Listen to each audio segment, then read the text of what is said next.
having the right people with the right dynamics. We all recognize that everybody's got their own part to play. I mean, everybody works together. We have field technicians, but they recognize that we got an office staff and we got guys in the warehouse that are supporting them out in the field.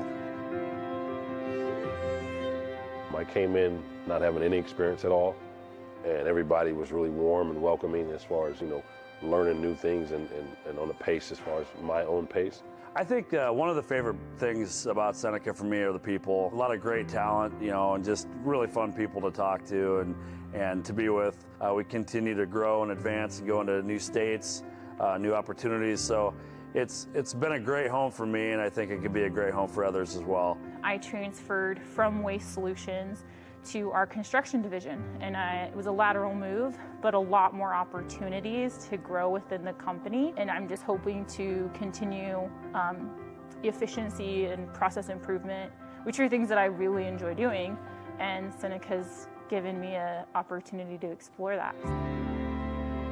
Continuously throughout my entire career with Seneca, they've always been able to allow me to change up my role based on what I was needing, what I wanted, and get to kind of choose where my success is going to be. A couple of first days I was here, I was, maybe fortunate enough to meet the owner and his son, and usually you don't do that, but they're they walk through the building and they're like, one of the people here. To live a life and be solely focused on profit is pretty shallow. I mean, it matters, that's what drives everything, but it's not the end all be all, right? And it can certainly be impacted by only focusing myopically on that one thing. I mean, we accomplish what we set out to do as a business, but more importantly, we set out and helped other people accomplish what they wanted to in their careers. We helped our customers grow their businesses. We really were a part of something really great. Seneca's always been encouraging to put your family first. I wanted to be able to drop my kid off in the morning, so if there were weather delays, 2-hour school delays, I would just call and say, hey, I can't drop my kid off. And they were like, oh, that's fine, we'll see you when you get here. I've never worked for a company that's been so welcoming to that. When I moved down here, the primary reason was my wife was from here, and her mom had advanced Alzheimer's. So when we were kind of on the fence where we were going to move, it made sense for us to be down here. And so as a technician, that's when I was working in the field, and I was probably about 2 hours away on an install. Well, that's when I got the phone call that my mother-in-law had slipped, and they were moving her into hospice because she had broken her hip.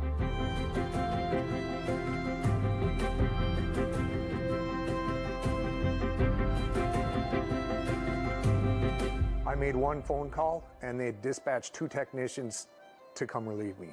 Even my father-in-law was like, wow, you got a great group of guys you work with.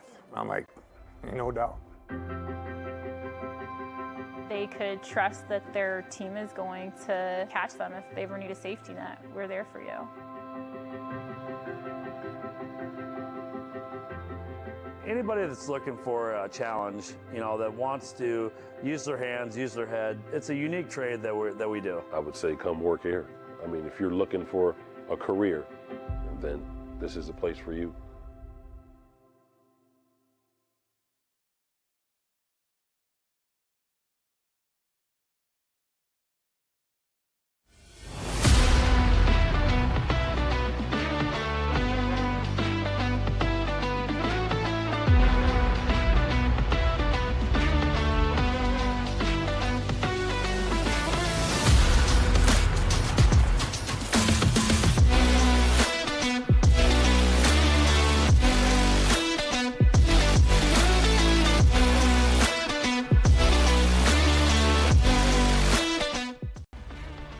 There's hardware up for grabs on this Iowa evening, but tonight, the bragging rights might just matter more than the trophy does. Despite rarely competing in the same division, 2 arch rivals will meet for the 13th time in their illustrious histories. The home side have had the edge in recent results, but the Michiganders lead the overall series and boast a league record 4 national titles. History is written by victors, and one club will get to add a chapter to their decades-old story on this fateful Friday evening. Good evening and welcome to live coverage of the USL League 2 Central Conference Final. We had the Western Conference earlier on Central Iowa Sports Network. With Justin Forster next to me, my name's Danny Catula, and it's a pleasure to have you all listening on YouTube and on 11 Sports. Justin, this matchup could not have more storylines written into it. So much history between these two teams, so much quality in these two teams. It's a 1 versus a 7 seed on paper, but it sure doesn't feel that way. No, it's not going to be like that tonight, Danny, that's for sure. There's a massive rivalry between Flint City Stadium, going way back to when it was the Michigan Bucks. But it goes over the years. Last year, Flint City lost to Des Moines Menace here in Des Moines 1-0. So, they're going to come out here. There's a revenge piece. But I tell you what, the Menace are going to be prepared. It's going to be hard. This match today is going to be one heck of a game. It's a rivalry that's been defined not by geography, but by quality. These two opponents over the years, they've been so successful. They've usually been the one to knock the other out and keep them from their title hopes. Obviously, Menace winning last year, and their path ran through beating Flint City. You mentioned that 1-0 result last time. Won 2 of their last 3 against Flint, but the Bucks have the overall series win. Like you say, dates back to, I think, multiple name changes ago. They used to be the Mid-Michigan Bucks, then the Michigan Bucks. They've been all around the state, and now they're in Flint. They're one of their most successful periods. You see the 4 stars on the crest in front of you on the screen, and it's a reminder of how successful this Flint team is. And it's a psychological piece as well. They've been there and done it. They've won 4 national titles with the USL League too. So they have that piece about them. They've always been difficult to beat. They'll be direct. They'll put it straight down the middle. Looking at the last game against Chicago, they've got the big guys up front, but they have quality in the team. Cisse is probably a guy that they will target. A lot of fans in this building, and many of them, unlike the players who tend to move in and out and cycle in and out, these fans have been here for a long time. When you look at Des Moines and the Menace supporters, that section right there will be full of the society before we know it. They are very ready to take on Flint City, and they know that there's no love lost between these teams. How much effect does it have positively for Menace this evening? Well, the home crowd here is going to have a lot of positivity towards the home team, that's for sure, because the crowd is filling up now. This is going to be one of our biggest crowds. Last week we had a massive crowd Friday night. Sunday was huge. Tonight's going to be even bigger. And soccer here in Des Moines has just improved so much, and the support and what's happening with the GM Charlie Bells and his support within the community has just built the relationship between clubs and the Des Moines Menace.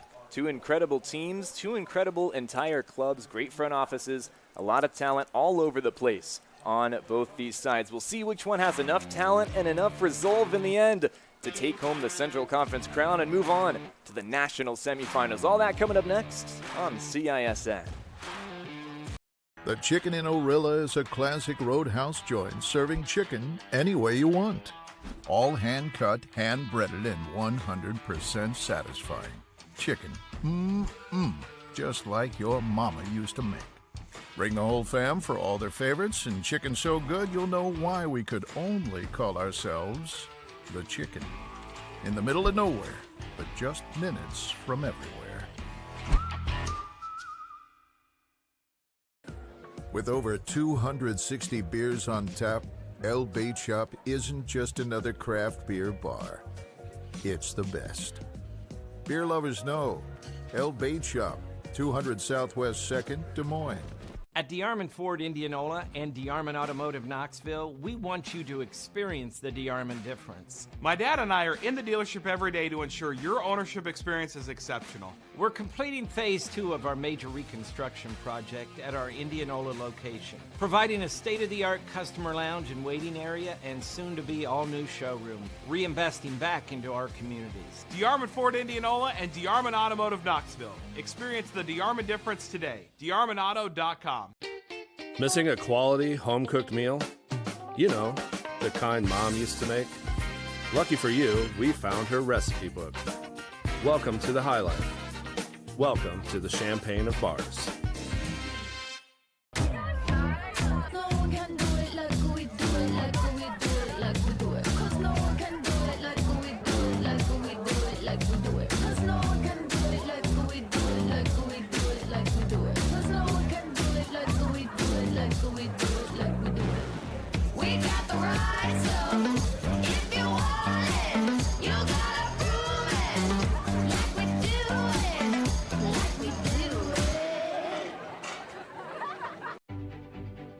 obsessively, relentlessly at your service. To me, it means being there 24/7, rain or shine, during storms, after storms. Being a first responder to the community, to my customers. Being there to get the customers back on and to see the smiles on their face. To provide the kind of reliability that we can hold our heads high about. And we want to keep our customers safe. Safety's first around here. And that's rewarding.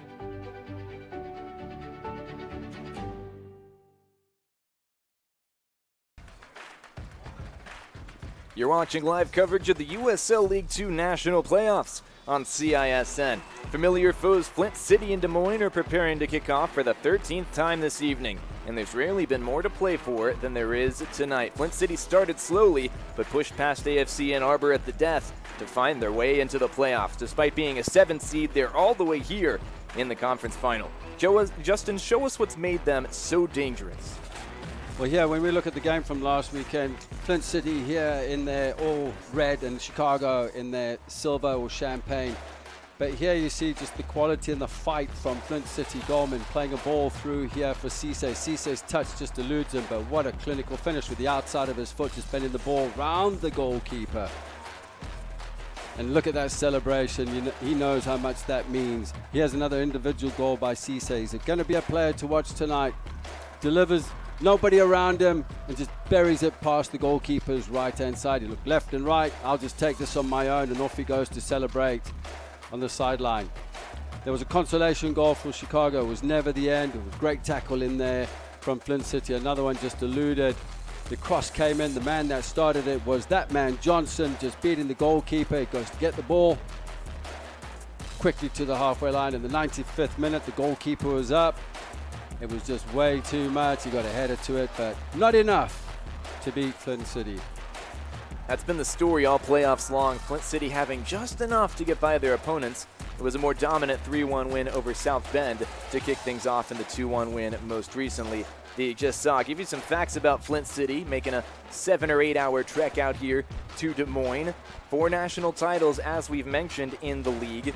All-time series leaders 7-5 against Menace in this matchup. They've got a winning pedigree. They've been the ones to end Menace's season on 6 occasions this year. Guy to watch will be Jeldrick Dahlman from Kustedt, Germany. Central striker has 12 goals on the year, and he's got 1 goal, 1 assist just in these 2 playoff matches. He has been clinical. He's done it in college. He's doing it here at Flint City as well. But when you look at the home side, Des Moines Menace, not too shabby either, are they? Well, they can certainly score goals, that's for sure. In the last match here against King's Hammer at home last weekend on Sunday, here you see Riley Kraft notching up the first goal, but it was that man, Shaft Brewer's run that took some defenders away. But what a finish there. Kraft with a left-footed strike to Pratt's left-hand side in the bottom corner. As you can see here again, Brewer with his run, taking defenders away, and look at that celebration. We all know how much that means to Riley Kraft by the look of that celebration. The second goal, Brewer managed to play a ball here from nothing. The defenders got all mixed up, and it was that man, Elliot Goldthorpe. Not an easy one, and just buries it past Pratt. All the power in the world. And off he goes in the celebration. As you can see this again, composure, bringing the ball down. What a strike there. This pass here from Neditz after the layoff from Birmingham. What a ball that was into Fiorini. Fiorini cut back first time, and that man Birmingham on 30 seconds, and that was his second touch of the match. But that was a clinical pass there from Neditz, and that finish from Birmingham to put the Des Moines Menace 3-0 up. King's Hammer did pull one back, and it was through Robinson, but then D'Agostini, dispossessing the defender, goes on his own little solo. Look to his right, he had Birmingham there. He said, no ways, I'm taking that on my own, and he buried it through Pratt's legs with his left foot, and what a strike. He comes off the bench, and he offers so much in the attacking third. It's been those late finishes for Menace, hasn't it? That's how they've operated all year long, and you can't blame them for continuing to operate that way because it's been working for them. They haven't lost in over 20 contests now, and they haven't lost here at home at Valley since 2017. I'll let you scout the Menace a little bit. 2 of their last 3 against Flint City have been wins. More recently in this rivalry, they've been more successful. They're a strong second-half team, as we mentioned. Shaft Brewer Jr. returns to his natural position for the first time as a Menace player. He was signed to LAFC a couple of years ago to play wingback, and that's where he'll play this evening after playing at striker earlier on. Devin Vega will move in to replace him, normally an attacking midfielder, but he'll play at striker today. The San Antonio, Texas native, a lot of talent on him. We're hearing he could be headed for a move to MLS himself. There's a lot of options for him after this season ends, but he's got plenty to be thinking about as of now. Quick break from us here, and we will be right back with the opening 45 minutes of action right here on CISN.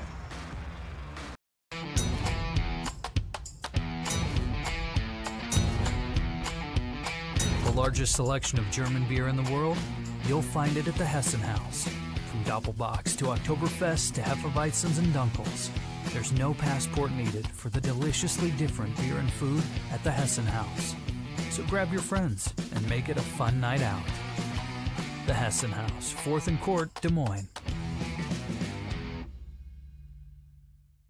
Hi, it's Amanda with Holt's Plumbing and Heating. With inventory tight, Holt not only anticipated the need, but took the risk of stocking up on our most popular products. While our competitors scramble to find furnaces, air conditioners, and water heaters, we have plenty of stock, ready to be installed. Even though we have extra products, now we see demand at an all-time high. To sweeten the deal, we are also offering 0% financing on your new purchase. Just one more reason why more and more Central Iowans are saying, let Holt handle that. There's a new spin on casual dining near Drake University. Lucky Horse Beer and Burgers. Craveable faves, flatbreads, delicious burgers, frozen cocktails, and a crazy cool vibe. Get to Lucky Horse Beer and Burgers today. There's more Iowa in the Iowa Tap Room than you may realize. Housed in a building nearly as old as Iowa itself, the Iowa Tap Room greets you with a harvest of 120 Iowa craft beers on tap from all corners of the state. And the food doesn't get much more Iowa than this. The Iowa Tap Room, all Iowa beer, one amazing place. Hi, I'm Joe the Car Guy with Westside Auto. I'm excited to tell you about our new lifetime oil change plan. When you purchase our plan, you'll never have to pay for an oil change again. If you get a different car, simply transfer the plan over. If that car's oil needs are different than your original plan, just pay the difference. It couldn't be simpler. You won't have to worry about inflation or prices going up. Give us a call at Westside Auto Pros to get details on the lifetime oil change plan. And remember, when I say lifetime, I mean your lifetime, not just your car's.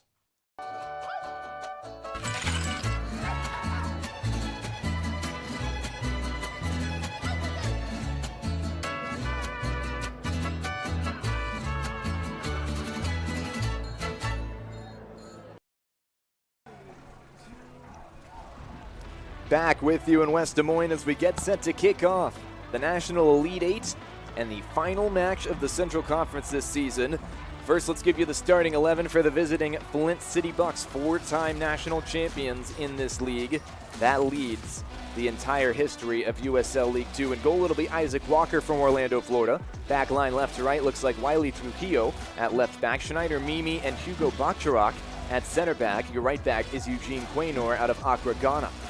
Your midfield triangle, if you will be Ideal Shefketi, Emeka Eneli in the attacking role there, that 3, and Harvey Slade, a more defensive option in midfield. 6'4", 160. Got a lot of height on him in that midfield area, the man out of Bournemouth, England.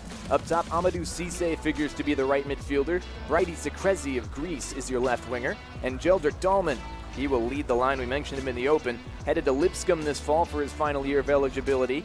Came from Niagara, where he had double-digit goals for the 3rd time in his college career. Led the NCAA Division I in goals per match. Now we bring you to the home side, Des Moines Menace. They'll be offering quite a strong squad as well, and it's a similar one with a couple of changes to personnel, almost exactly the same. In goal, it'll be Grant Makala, who's featured pretty much all season long. He's making his 11th start for the Menace this season in goal. He'll wear number 29. On the back line, left to right, it'll be Corey Cupid, the Trinidad and Tobago native. Caribbean neighbor Zeron Sewell in the middle of the center back line. Connor Langan out of Petersfield, England, is on the right side of that center back trio. Lance Roseboom and Luka Nedic in defensive midfield. Neville Morgan and Shaft Brewer are the wing backs left to right. Up top, it's Riley Kraft in attacking midfield. Elliot Goldthorpe on the left side of the strike force. And joining him on his right, Devin Vega. What do you like in this lineup, Justin, as we get ready for kickoff? Well, the one noticeable change there is Fiorini, who's had a slight knock in training, is played every game on the right-hand side, but Schaaf Brewer, who now comes in on the right, he is electrifying with his pace. Watch him get him behind defenders. Flint City Bucks will have their hands full with the ball out on the right, but not just saying that, with Neville Morgan. And the addition of Devin Vega, who's back now and looks like he's going off to Austin FC eventually in the MLS. But Devin Vega has a lot to offer. What a quality player he is, wearing jersey number 23. Speaking of quality, in the center circle for Flint City to kick things off, Jeldrick Dahlman, 6'4", 185, big frame, and he knows where the back of the net is. We are underway. Kickoff in the Central Conference Final here at Valley Stadium in West Des Moines, Iowa. Flint City moving from right to left, the visitors in white tops with blue shorts and white socks. Then moving left to right, it's Menace here at home in their black and red shirts, and black pretty much everything else. Want to give a shout out to John Sadie's and Churchill's Bar and Grill down at downtown Flint tonight. They're hosting the Bucks official watch party. Awesome to have them tuning in on YouTube and 11 Sports via the Central Iowa Sports Network. A lot of fans from all over the country tuning in this weekend. We had Western Conference matchups earlier on this Friday doubleheader as Flint City looking to create some opportunities with pressure, but so cool to see, the whole country come together at this lower league stage. Once we get to the National 8, the final 8 that are left, so many teams from so many different areas of the country coming together, and here soon on Sunday we'll see the winner of this match take on Ventura County Fusion after their win earlier. They're hailing out of LA. Yeah, I think it's fantastic, especially when it gets to this stage of the tournament. We're at the latter stages now, coming up to the postseason, and I mean this is the part that everyone thrives on. Look at the crowd today. I mean, we're close to the numbers we had for the national championship last year. And the numbers just seem to keep growing as far as attendance. Menace have put on a pretty special product for the last few years in a row now, and it just keeps building every single year. Grant Makala with it. Holding on to it in goal was the feature of a news report earlier on this week by a local Des Moines station talking about the revenge element that he's got. He was cut by Flint City Bucks a month into their season not too long ago, and so for him it's a bit of a personal revenge that's at stake for him. And of course for many Menace fans, they are very aware of how many times Flint City have been the ones to knock them out in some pretty successful seasons. Menace getting the ball underway with a quick free kick. Zaron Sewell getting an early touch. Makala saying that he has a point to prove. He's had a great season. I think, at the end of the day now, I'm just going to get on with it, get on with the game. I've played well this year. I'm going to keep it going and, just keep thriving, keep the team going. I think that's what it's all about. I think that's the most important thing, is to stay focused and not focus on the negatives that happened earlier on in the season. Neville Morgan with the ball, carries it across midfield, left side of attack. Looks to his outside. He'll eventually play that pass. Here's Elliot Goldthorpe. Moves interiorly. Beats a couple of players, could go for goal here! What a brilliant start! Elliot Goldthorpe does it all himself! He's been the man on form, and Menace are the team ahead. 3 minutes gone! Of course it's Goldthorpe! Well, we haven't done that in a while. Score within the first 3 minutes. Danny, that was unbelievable. Just the build-up piece, but this individual effort here from Goldthorpe, the big defender there, didn't want to go in and tackle because he thought maybe he'll give away a foul. You can see the white jerseys at each other. It was Hugo Bacharak who he just stuck his leg out. He didn't put the tackle in. He didn't even commit a foul, but that's Elliot Goldthorpe back on the score sheet, and I'm sure they're jumping up and down in Yorkshire, Leeds, and Jimmo's living room, going absolutely nuts. But that's not it now. It's early days still, isn't it, Danny? Great to score early though. Very much so. Flint City, one of those teams that you want to get out and strike first against. Of course, you want to do that against any team, but the Bucks have so much talent. They're certainly not out of this one. 4 minutes gone. Goldthorpe gets his 9th goal of the year, leading scorer for Menace this season. And we'll see what Flint City's response is away from home against a very tough Menace opponent. Attacking midfield, here come Flint City. Cross into the middle of the area. Connor Langen's there to clear it out. Well defended that time by Shaft Brewer, and here's Devin Vega. Vega plays Goldthorpe. Goldthorpe with an aerial ball. Finds the run of Brewer. Couldn't return the favor, Brewer, that time. So here come Flint City, the other way. Righty Secrezi couldn't hold on, and now a battle for it in midfield is won by Menace. This is Corey Cupid on the ball. Lance Roseboom gets it back to him. Roseboom, a 17-year professional soccer veteran at this point, one of few guys who's seen that much professional time in a league that's mostly U25, U23. And that pass given away. Intercepted by Schneider Mimi. Mimi, the center back. Big fan of Alfonso Davies. That's the playing style on the back line he tries to emulate. From North Miami, Florida. Went to Miami Central High School there. Plays his college ball for Daytona State, the Falcons there. Mimi on the ball again. Plays it back to Isaac Walker, playing between the sticks for Flint City. Also a Floridian from Orlando. Sends this one long across midfield down the right side of things. And that will be a free kick given away by Neville Morgan on that left side. Yeah, he went up for the challenge with Cisse, just putting him off there, a little nudge in the back. The referee possibly I think he made the right decision. But just looking at the shape up of Flint City, they would draw into a 4-4-2. They attack in a 4-3-3 here. Cisse on the ball. Amadou Cisse. He'll turn, and a shout for a penalty at the edge of the box. Referee says no. It's Matt Geringer, by the way, who has decided Emeka Anelli went down, but wasn't a foul. Another heavy challenge. Still no whistle from the head official. This time there will be one, and it'll be a Flint City free kick. Riley Kraft knocking his opponent down. Just looking at again, I'm looking at the shape here just in the rotation. So Emeka Anelli plays in more of a withdrawn, I think his role here off the ball, especially when the Menace play out of the back, is to take care of one of the sixes coming in. And I've seen him do that with Lance Roseboom. The Menace like to go through Roseboom and Nedic, particularly Roseboom, just out of the back in their build-up play to go forward and play between the lines. But yeah, you can just see he's on him. They draw into a 4-5-1. And then you've got the holding midfielder as well. He drops in a little bit deeper just to take care of things. Adeala. Yeah, Ideal Shefketi, the Italian in defensive midfield. Plays with Fairleigh Dickinson, the Knights Division I program up in New Jersey. And he will hold that defensive line, be just kind of sitting in front of it. That's where Menace like to build attacks out of, is for Riley Kraft or Devin Vega to live in that space. A shot from Kraft, parried out and nearly found the path of Goldthorpe. Still in the area for Menace. Morgan took a deflection, trying to keep it in, and it'll touch Flint City last, out for a Menace corner. Well, it's a good spell so far from the Menace. Ball in there from Riley Kraft. Keeper Walker just managing to get his fingertips to it. There you go, as you see, just eluding Goldthorpe. Wasn't quite there, but so far it's a great start. A little bit of a nervy start for Flint City. Riley Kraft to take this one, set piece specialist for Menace.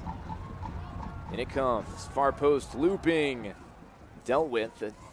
Mimi was there that time to clear it away on the header. And it'll be a Menace throw-in via Luka Nedic. He'll let it go in the end. Nedic, the Bosnian defensive midfielder, known for stopping a counterattack by any means necessary. Picked up quite a few bookings this season. That's what he's there for.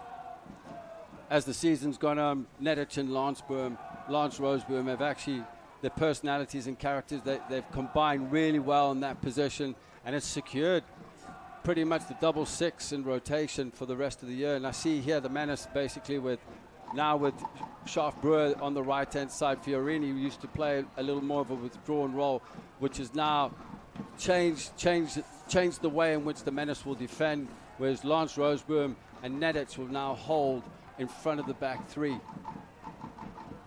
Zeron Sewell on the back line. He'll move it out to Connor Langan. This is Shaft Brewer Jr. from Sacramento, California. Well sent long by Nedic that time to no avail. Schneider Mimi will play it back to Isaac Walker. I think he was looking for Vega on the end of that because he hit it first time. I think the expectation was for Devin Vega to be onto that. Early in the game, just a little bit of a misunderstanding. Wiley Trujillo set to take a throw in. 5'9", 167 left back. Was born in New Mexico, but he went to high school in Minneapolis, up in Minnesota. Originally from Albuquerque, but went to well-established soccer program Shattuck St. Mary's High School. Plays for the Gonzaga Bulldogs out on the West Coast. Good clearance away by Langen, one of the more consistent players on that Menace back line. And a quick throw in from Secrezi. Sent in, Trujillo, back post, Dahlman was there. And in the end, looks like he made a little bit too much contact with Grant Makala for referee Matt Geringer's liking, and that will give Menace a free kick. 10 minutes gone, Menace up 1-0. Well, that 6'4" frame of Dahlman, I tell you what, going in for a challenge with him is going to be a really tough one. But it looks like he came off second best against Makala over there. Makala earning himself a free kick for the infringement. Makala, 6'5", 200 pounds. Not a whole lot of guys are tall enough to really trouble him. Dahlman is 6'4", so not far away. You just see the contact there. Makala more than happy to put his body in the way. And he'll be able to send away a goal kick as well. Well, a free kick technically, in goal kick territory though. Right in front of the Society. Rabid supporters of Des Moines Menace here at home. Harvey Slade will send it forward, but it's out of touch on the far side, so Menace can throw in once more.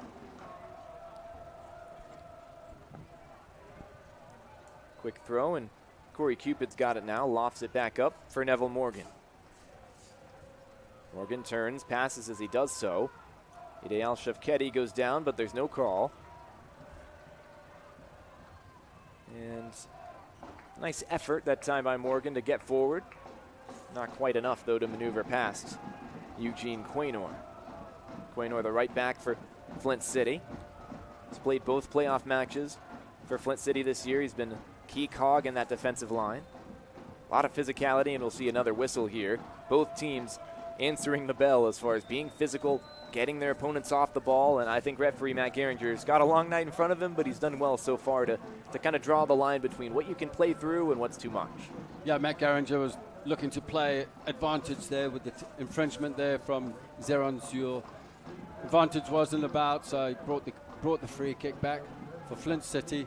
It's good refereeing again. I mean, they're allowing advantage to go, even in the last game. You know, and last weekend as well, I thought the officiating was quality. Quaynor. Long ball. Links up with Cisse. That one's lost. Roseboom picks it up. Sends this one forward. Quaynor gets it right back. Amadou Cisse. Around the right side. Can he put a cross in? He can. But Dahlman wasn't quite able to get there in time. It'll be a Menace throw. There was a dangerous chance there. Ball was given away by Lance Roseboom. Quick counter-attack. And it was that Anelli and Cisse with the combination down the right-hand side. Cisse just showing how fast he is. He's going to be a player to watch here. Obviously, the Menace have done their homework on him, but he is so pacey. He likes to get the ball. He likes to run at plays. He'll cut in from the far right-hand side, from the wide area into the central areas, as we saw with a second goal last weekend. Cisse again. He's got Anelli inside. He'll play it to him. Anelli thought about a play back to Cisse, but instead it's Quaynor. All in. Dahlman with the header. That's where he's dangerous. Takes a bounce off the turf, and Makala able to pick it up. Yeah, the cross, decent cross in. It was actually behind Dahlman. Dahlman did really well to get his head to it. He had to really just reach him from behind. Not enough power in it. It's difficult to get power on those types of crosses where you've got to really work to step one step back and so forth just to try and get it. That's Bridie Secrezi. Now we'll play it back to Trujillo. Dahlman across midfield. Cisse. Direct ball down this left side. Finds Secrezi. Wants a cross, but he'll move backwards for now. Trying to beat Connor Langen. Inventive ball on the ground, and now it's back in the area, going down. The referee points to the spot. We've got a penalty in minute 15. And boy, does that change the trajectory of this one. There's no VAR. There's no potential for the referee to change his mind. That one is official. I'll have to see it again, but on first look, I think Anelli does go down, and I think it is the right call. Yeah, the question is, was it in the box? I believe it is. Yeah, you can see that was a rash challenge, I believe, by Neville Morgan. And again, it's just one of those where the adrenaline's going. It's unfortunate, but you just got to get on with it. This is a chance here for Flint City. As you can see, Harvey Slade is stepping up to take the penalty. Yeah, what a moment. A gift for Flint City to get themselves right back in this one. They could level it at 1 with this spot kick from Slade. The 6'4", 160 defensive midfielder is up to take it. Out of Bournemouth, England, a Wright State Raider. Steps up. And Makela makes the save. The rebound cleared away. It stays 1-0 Menace. Grant Makela, take a bow. Absolute take a bow, and that's the word we're talking about right now. And that's exactly what Makela needed. Now this should boost some confidence and energy into the team. But having a look at this, Harvey Slade, couple of steps. I'm not a fan of that type of penalty. Mid-height, easy one there for Makela with power. But I tell you what, he had to dive. He made the save. Trujillo's cross on the short corner. It's sent back out to him now. Faked across. He'll put one in now on his weak foot, his left.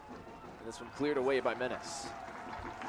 Well, they've done what was required so far. Long way to go still. It feels like after that haymaker originally from Menace, all the jabs have been going Buck's way, but that penalty stopped a big momentum shift. Good clearance by Zeron Sewell to just flick it behind him. And now in midfield, battle for the ball. That's won by Hugo Bacharach, Spanish center back. Defender out of Benicassim in Spain. Also plays for Fairleigh Dickinson. Alongside Ideal Shefketi. Here's Zeron Sewell for Menace. He's got plenty of time and space, comfortable on the ball. He's a big defender. He's more in there for his size and his physicality than anything, but perfectly happy to get some touches as well. Langen sends this one centrally. Vega gives it away for Roseboom. Now wide Morgan, not a good first touch, popped up in the air, and two players in white were able to pick it back up. Little nutmeg, but doesn't go anywhere for Flint City. Morgan exposing the left side of attack.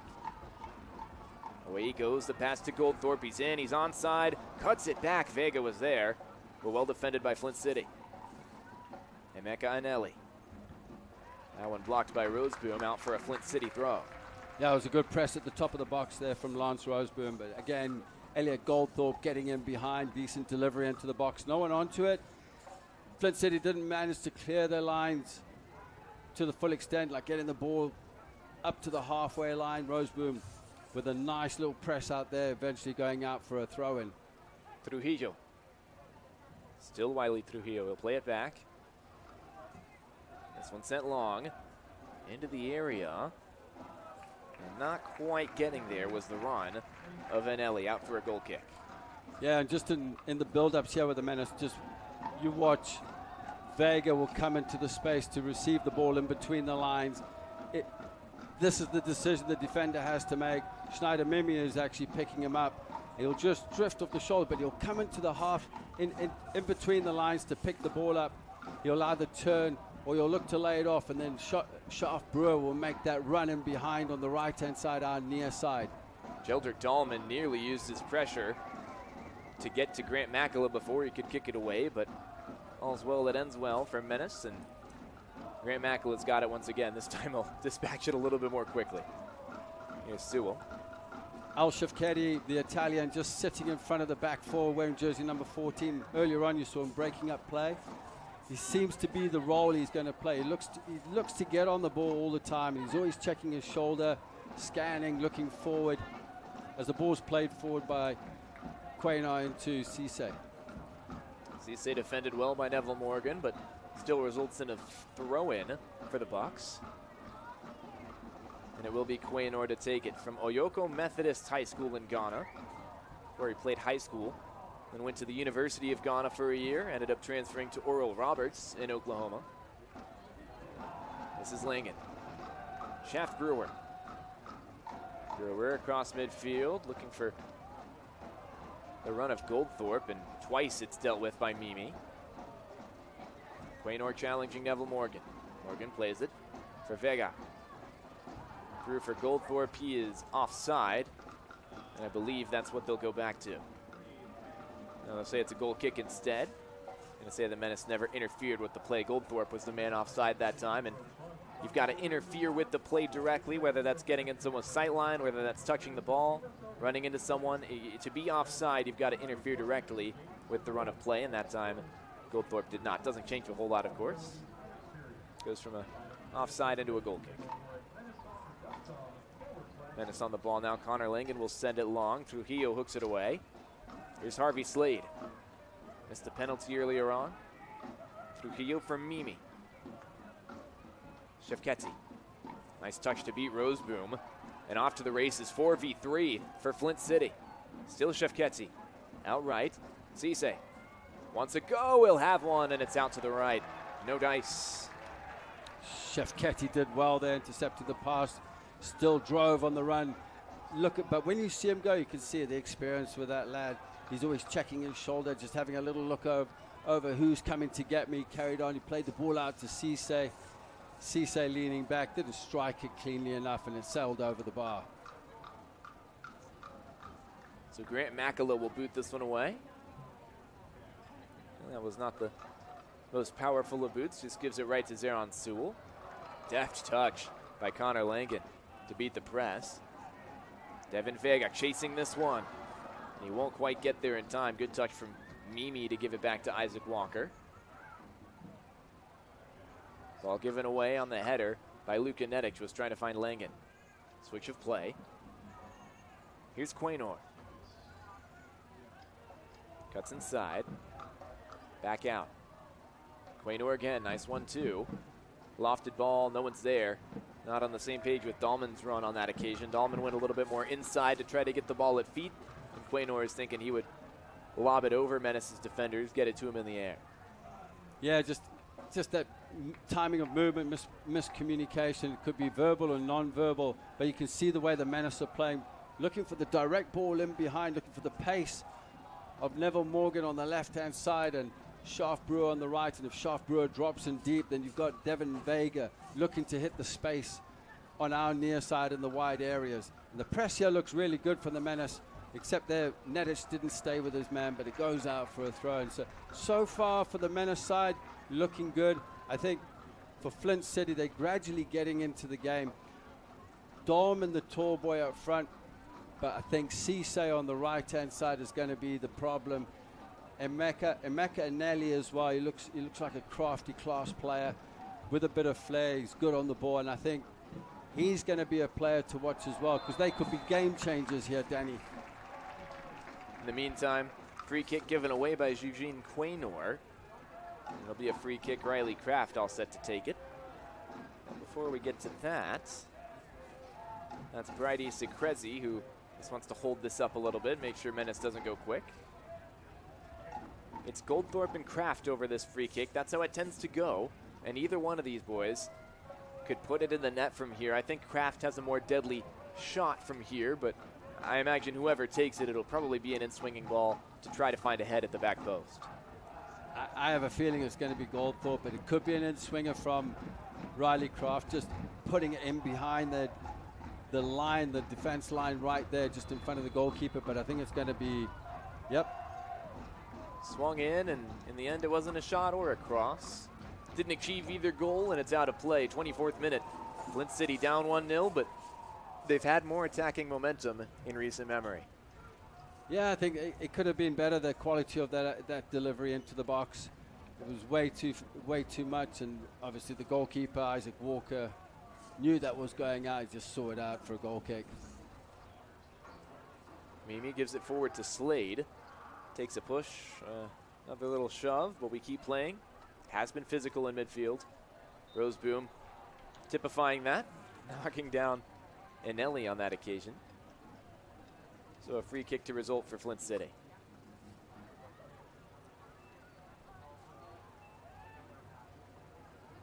Quaynor. Backed into a corner, able to dribble out of it.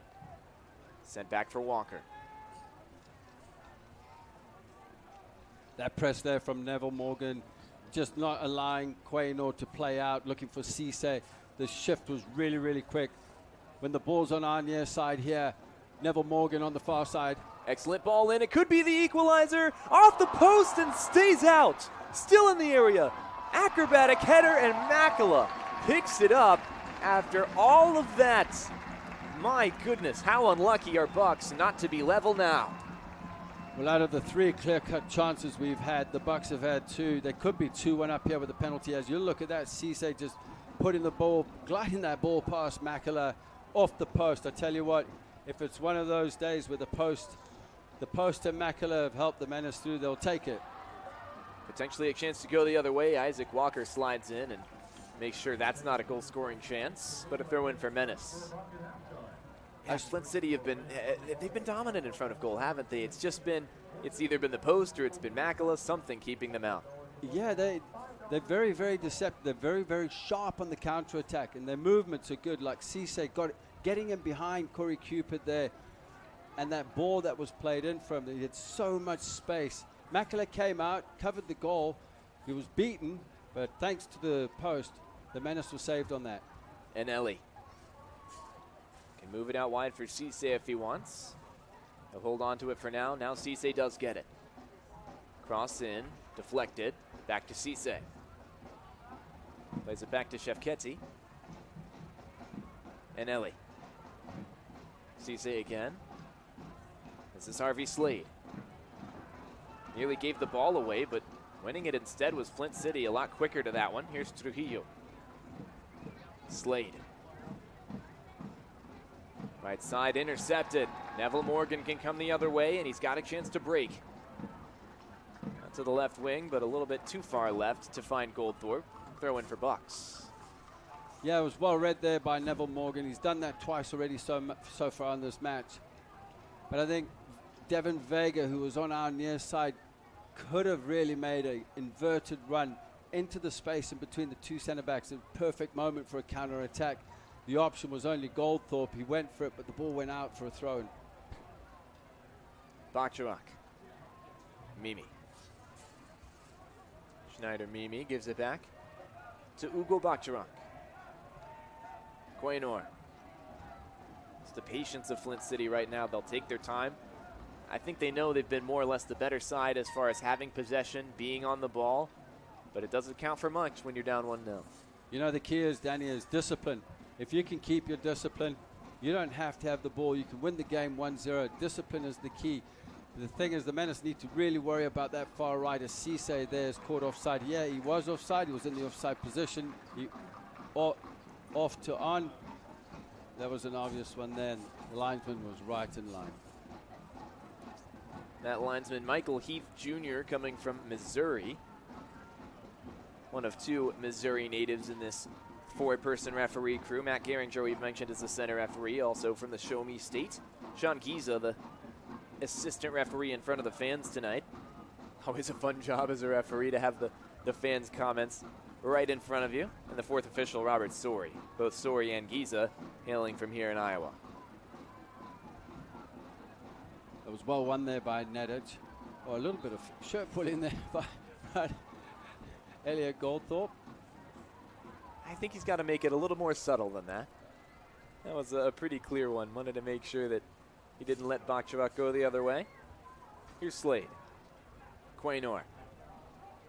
Ugo Bacharach. Bacharach again is impeded, and the second time is too much for Gehringer. He'll give a yellow card to Elliot Goldthorpe. And again, it's a lack of subtlety, I think, and it's 2 in a row. It's always going to be carded. Yeah, one after the other. But looking at the way Flint City are playing right now, I mean, they're settling into the game. They're enjoying a piece of possession, as you can see there. Yeah, Elliot Goldthorpe just slowing down Bacharach at the back there. And I just wonder if you need to do that on either occasion. That's the center back. You're just kind of sauntering forward, hasn't picked out a pass yet, hasn't gotten across midfield. Is it necessary to bring a guy down in that area of the pitch? No, he's just got to be careful now because he's on that yellow card. We know how feisty old Goldthorpe can get at times. You know, he's just got to be careful. He didn't want that ball in the air with old Bacharak right behind him. The 6'4" giant. One of a few giants in this Flint City squad. Physically, I mean, they're enormous, not afraid to use their size. And Goldthorpe is going to have to be a little bit more cautious as he goes up against those big center backs, as his 3rd yellow card of the season. Bacharak sends it back. Walker. As Walker with a lot of space, he'll try and pick out a pass from long distance. Sends it towards Dahlman. Sewell gets there first. Roseboom heads it behind him. Shefketi is knocked into. A couple more players clatter, but we play on. Here's Quaynor. Shaft Brewers being pushed back into a rather more withdrawn position as a right back more at times than he would like. I mean, I'm sure the coaching staff would like to see him get forward when it's on. But it's at this point, it's okay as long as he's containing and he's got Trujillo in his sights alongside him. But Trujillo is pushing up really, really high, the left back, and the shape often turns into a 3-4-3 at times, and then back into a 4-4-2 with Trujillo. He likes to get forward as the ball switched out now to Quaynor on the far side. Quaynor will move it back to the middle, and that one's sent long by Shefketi. What about that run from Amadou Cisse? He goes down, but referee won't give anything.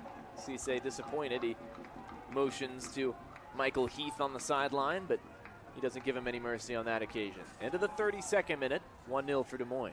Yeah, Amadou Cisse, you got to watch him because I think Corey Cupid thought, I've got this one, but look at that. He's so deceptive. Look at the pace of him getting in front of him to the ball.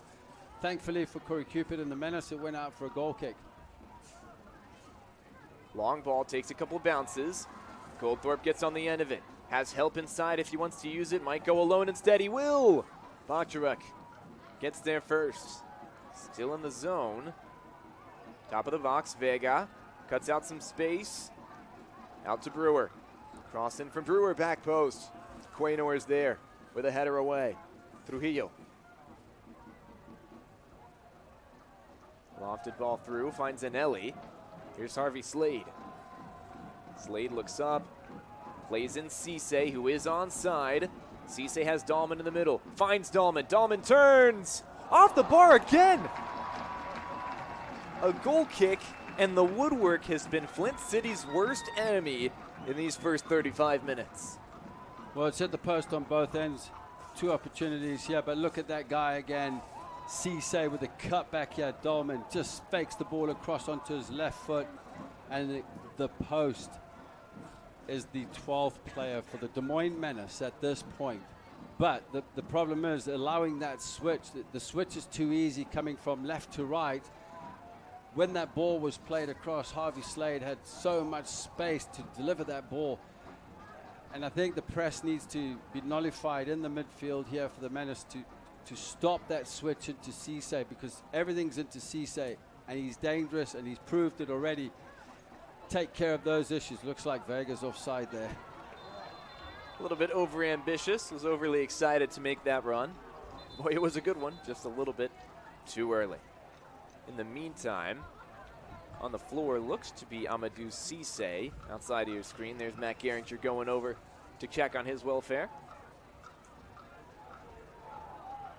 Make sure he's all right. Looks like he is, which is good to see. 3 goals in his 2 playoff matches this season for Flint City. Super pacey, as you mentioned, very technical on the ball, as we've seen. Last year spent with Kalamazoo FC in 2021 for his summer, so he's been around in League 2. He would like to grab a Central Conference championship with his new team, Flint City Bucks. Shefketi. I remember Cisse from last year when he was with Kalamazoo. When they came here, I believe he got sent off in that match. I think he did get sent off. He was so dangerous. And at the end of the day, you could see a relief within the Menace players. He played more of a 9 role in that game. He was so dangerous and deceptive. But when you look at him coming in from the right-hand side on the far side, when he cuts in, when he has time and space to cut in, he is so dangerous when he's running at you. Shevketsi again in midfield. Bacharak. Hugo Bacharak plays it out wide. Harvey Slade. Cisse. Backwards for Quaynor. Bacharak again. Seen a lot of touches, especially for a center back for Flint City. Stays in play on this near touch line. Trujillo. Secrezi tried to find Trujillo again, but the 1-2 didn't quite pan out. Well defended. Riley Kraft dispossessed. Now he's on the ball again, looking for Goldthorpe. Goldthorpe gets a touch, but not enough. It is a foul, though. Schneider Mimi giving it away, and a Menace free kick. That would have been trouble for Menace on the other side. Fortunate they don't give up that free, or that they do earn the free kick. Yeah, they're fortunate here, as you can see. It was Riley Kraft and Goldthorpe combining. Goldthorpe going in, yeah, I believe he was fouled. But Quaynor, just at that one moment with the momentum, with Goldthorpe going back, the wing backs for the Des Moines Menace have been really, really busy of late. With Neville Morgan, he's been doing a lot of cover for Corey Cupid when he's pulled out wide, and same here with Riley Schaaf.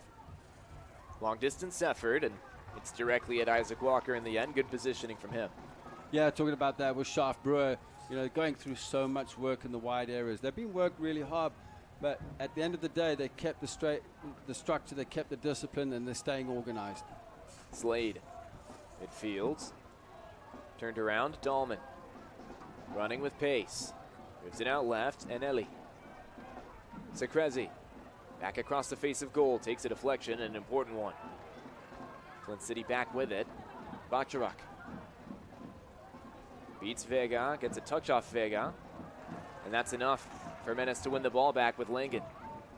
Vega's pass partially deflected, but still finds Luka Nedic. And here's Corey Cupid on the ball. We've seen Corey in a lot of different positions for Menace this season. Playing at center back now, but he's played in defensive midfield as well. He's played as a wing back also. Very versatile guy on that back line that Des Moines are able to call upon. Meanwhile, here's Goldthorpe. Roseboom. Thought about advancing it a bit forward, but instead turns, finds Nedic. Brewer. Moves outside, and it's good defending by Secrezi to stay at home. Can get up and be more like a left winger at times, but he likes to drop in as well and win the ball back in those scenarios, the Greek. Yeah, Secrezi did really well there. I mean, Schaaf Brewer looking to cut inside and go outside on his right foot, but Secrezi did really, really well defensively there. And you look at the structure and the shape of Flint City, it's also very well organized off the ball. Chance for Menace. Players out to the left. Going for a shot from distance instead. It was Kraft, and that one deflected. Brewer will send this one in. Headed back out, Bacharak. Harvey Slade trying to get there first, but lost positioning. Luka Nedic was there. Out wide from Vega. This is Brewer. Takes on his man. Crosses it in, and Mimi deflects it out. Corner kick for Menace. The pass played in there by Lance Roseboom, but that little flick with the outside of the foot there by Vega out to Schaaf Brewer, so crafty. And it's those little moments there that can change games, and those little combinations as the Menace with Riley Kraft look to line up for a corner. Full house at Valley Stadium tonight. Cheering Menace on. Corner kick coming in from Riley Kraft. Former Republic Academy product, sends it back post. Headed in the wrong direction. And it's a throw in for Flint City. If they go quickly, they could potentially catch Menace off guard, but they'll take their time instead. Yeah, it was a decent corner and just went over the head of Zeron Seal. Didn't quite get to it. Remember, he scored a goal like that a couple of weeks ago. He did, and a great celebration on that one as well. A little standing backflip there. Trujillo. Outside of the boot, gets it forward for Anelli. Secrezi. Bridie Secrezi. Cross in, and Sewell rises up and clears it. Still in an area of danger. Slade. Fake the pass out right. Now he will make it. Another cross in, that one off the mark. Goal kick for Menace. Al Shafkati winning the initial challenge there on Riley Kraft, and then overlapping out wide after the combination there with Harvey Slade, but his delivery just wasn't technical enough, and goal kick there to the Menace and to no avail. The Menace, it's gone both ways here, Danny. When you think about it, the Menace and Flint City, I mean, they're being cautious. It's 1-0 at the moment after that goal in 2 minutes. But from what I'm seeing here, there's some overloads in the midfield, more white jerseys than the Menace jerseys. And it could be a case of Riley Kraft recovering quickly into the midfield. We've been stretched out wide, but so far so good. If they can nullify the switch onto the right-hand side, but you can see the overloads in the wide areas on both sides, especially with Inelli getting involved. Shefketi sent it long, and Dahlman able to pick it up. Inelli. Bridie Secrezi. Shefketi. Back for Secrezi. Plays for the Ashland University Eagles after transferring in from Salt Lake Community College, the Bruins. This is Bacharak. Mimi. Giveaway of possession, and Menace have it in the attacking half. Vega. Gives it for Kraft. Kraft sent it forward for Goldthorpe. And it'll be a free kick and a yellow card to boot. Ugo Bacharak will pick up the first booking of the day for the visitors. Well, look at Devin Vega again there with those little combinations. Just what he's so nifty, so crafty with that ball that was played. Just watch this movement here. Inside, little roll, playing it round for Riley Kraft. And then Bacharak going into the challenge there. It looked like Goldthorpe might have been offside, so luckily the Menace on their end, they get a free kick out of this. You're right, I think he was.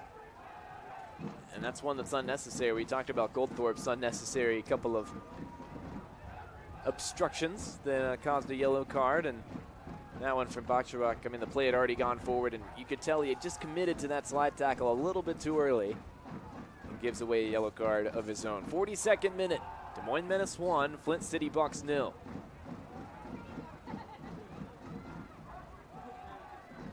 Looks like Goldthorpe to take this one. He'll send it in, back post, player there, headed to the goalkeeper in orange. It's Isaac Walker. And before we do anything else, that's Zeron Sewell, who's crouching down.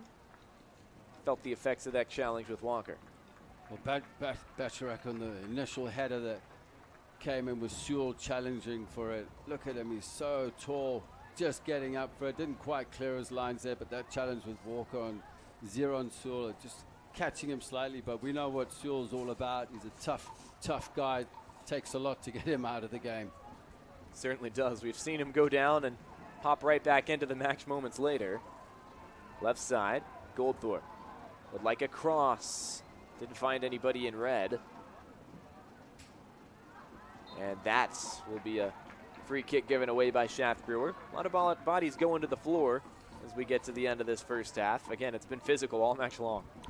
Yeah, and again, Danny, just on that left hand, the far side on the left, Goldthorpe is getting in behind Quaynor quite a few times now and cutting in.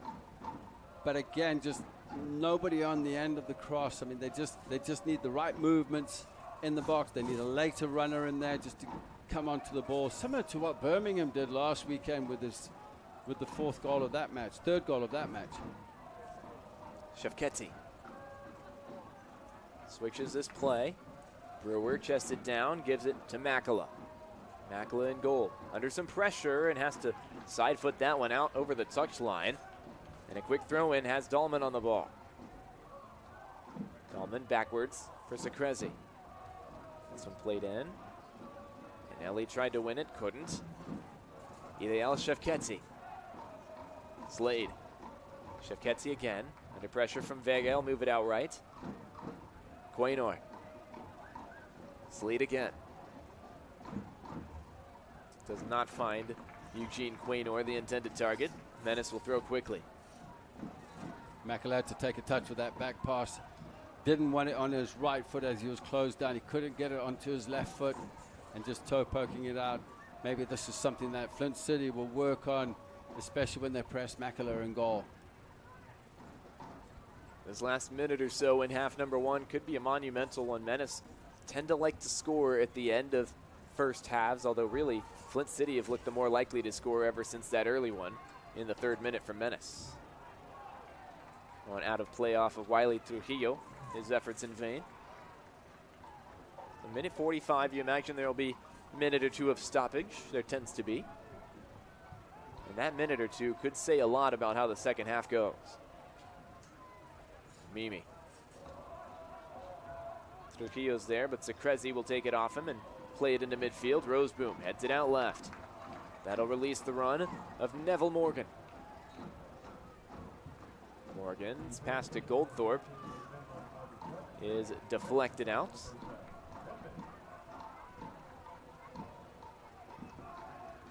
And Luka Nedic will play it across 1 minute of added time, as you see on your screen.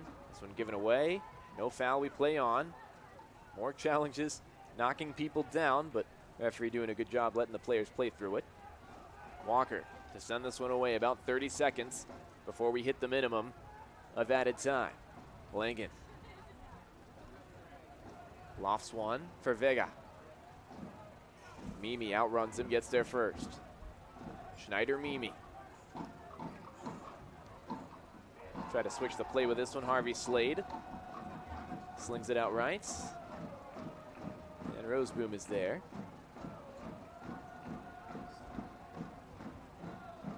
It's a nice little touch, but a foul. Maybe a handball that time going against Menace. Neville Morgan was the man who I believe hit it with his hand. So that's all we've got for half number one. Des Moines Menace up 1 after an early goal. Definitely a switch from what they've produced all year long. It's been late on goals in the first half that have seen them win matches. This time it's an early one, and they've needed it. It's been a deadlock since then. Des Moines Menace 1, Flint City 0 is the halftime score. We'll take a break and come back with first half highlights and, of course, the second half of action, all on CISN. Joints are keeping you from what you really want to do. Whether it's playing with your kids, golfing on the weekends, or dancing with your spouse on date night, DMOS can help. Des Moines Orthopedic Surgeons. DMOS, a nationally recognized team of orthopedic specialists, can help make it happen. Rated among the state's best for joint replacement surgery, DMOS offers the Metro's most comprehensive range of play-restoring orthopedic services, from sports medicine, urgent injury, to physical therapy. At DMOS, we're ready to help you get back to living. Learn more at dmos.com. Hi, it's Amanda with Holt's Plumbing and Heating. With inventory tight, Holt not only anticipated the need, but took the risk of stocking up on our most popular products. While our competitors scramble to find furnaces, air conditioners, and water heaters, we have plenty of stock, ready to be installed. Even though we have extra products, now we see demand at an all-time high. To sweeten the deal, we are also offering 0% financing on your new purchase. Just one more reason why more and more Central Iowans are saying, let Holt handle that. At DeArmond Ford Indianola and DeArmond Automotive Knoxville, we want you to experience the DeArmond difference. My dad and I are in the dealership every day to ensure your ownership experience is exceptional. We're completing phase 2 of our major reconstruction project at our Indianola location, providing a state-of-the-art customer lounge and waiting area and soon-to-be all-new showroom, reinvesting back into our communities. DeArmond Ford Indianola and DeArmond Automotive Knoxville. Experience the DeArmond difference today. DeArmondAuto.com. It takes a village to empower a young person to achieve their full potential. Yet today in America, 1 in 3 kids are growing up without a mentor. Together, we can change this. You can be that someone for a young person by becoming a mentor. Join the village. Big brothers, big sisters. Become a big today.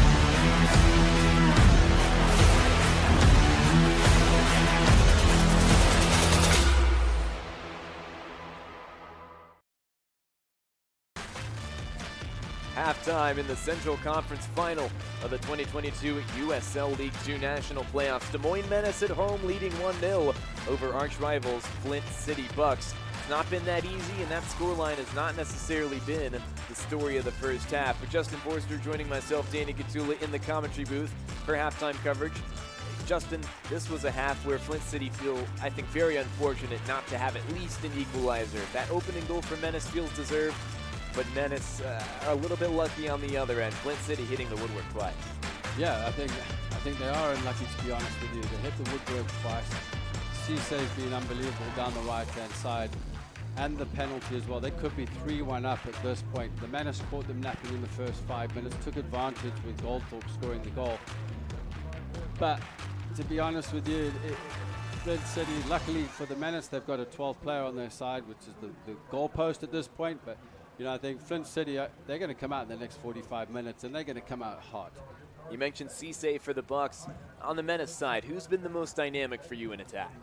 I think holding up the ball, I mean, obviously Goldthorpe, he's going to be dangerous. He scores goals. That's what he does. Riley Kraft, again, with his work rate, he's working tirelessly off the ball and on the ball. And then Devin Vega, I mean, he's so composed on the ball. He looks casual at times, but he can just turn things on. Well, a quick break from us, but first half highlights are coming up in a moment on your home for Menace Soccer. It's CISA. The Royal Mile, where everyone's a wee bit British. The Royal Mile is downtown Des Moines' living room with classic pub favourites. Pair them with a glass of whiskey or an expertly poured Guinness. It's bloody brilliant. The Royal Mile, a proper British pub.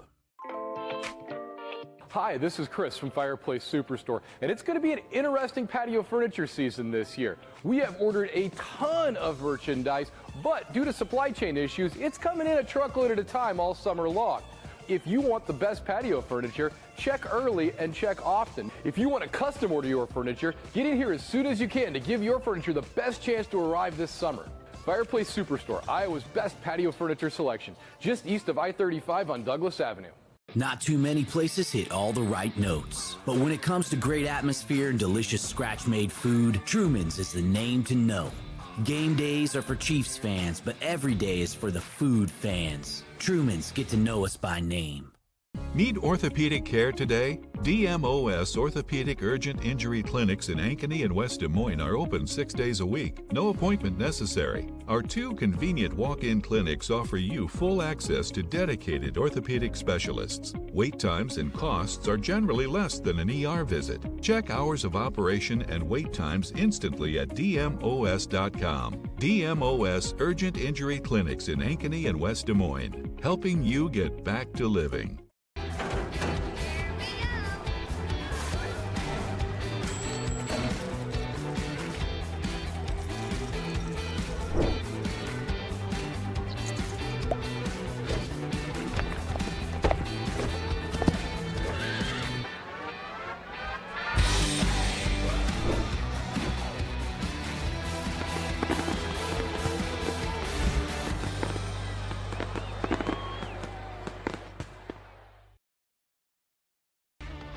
"45 minutes gone, and at least 45 more still to come for Flint City and Des Moines. 1-0 is the lead for the latter. The home side here, Menace on top by 1-0. Justin, run us through those first half highlights, how we got here. Well, it was a Menace in the first 2 minutes here with Elliot Goldthorpe doing the legwork again here, getting past his defender, Quaynor, breaking into the box, Bacharach just sticking a leg out, and then he just absolutely smashed that ball past Isaac Walker for the first goal for the Menace there, leading 1-0 so far. But as you look at this, Bacharach comes out, he doesn't really put in the tackle there, and Elliot Goldthorpe just sliced through the defenders, and off you go. And here's the penalty here from Harvey Slade for Flint City after the foul by Neville Morgan. That short run up, I'm not a big fan, doesn't get really enough power on it. It's Makela's height, but again, you've got to give credit to Makela for the save. Here's another chance in here for Flint City. The Cisse off the post. That was the first post. Ball bobbles up. Makela took care of it. Here's Slade Harvey. We spoke about this earlier on. The ball in behind both Cupid caught in no man's land. Plays the ball back for Dolman onto his left foot and hits the post. And they've got to count themselves unlucky, Flint City, to be honest with you, Danny, because they could be 3-1 up so far.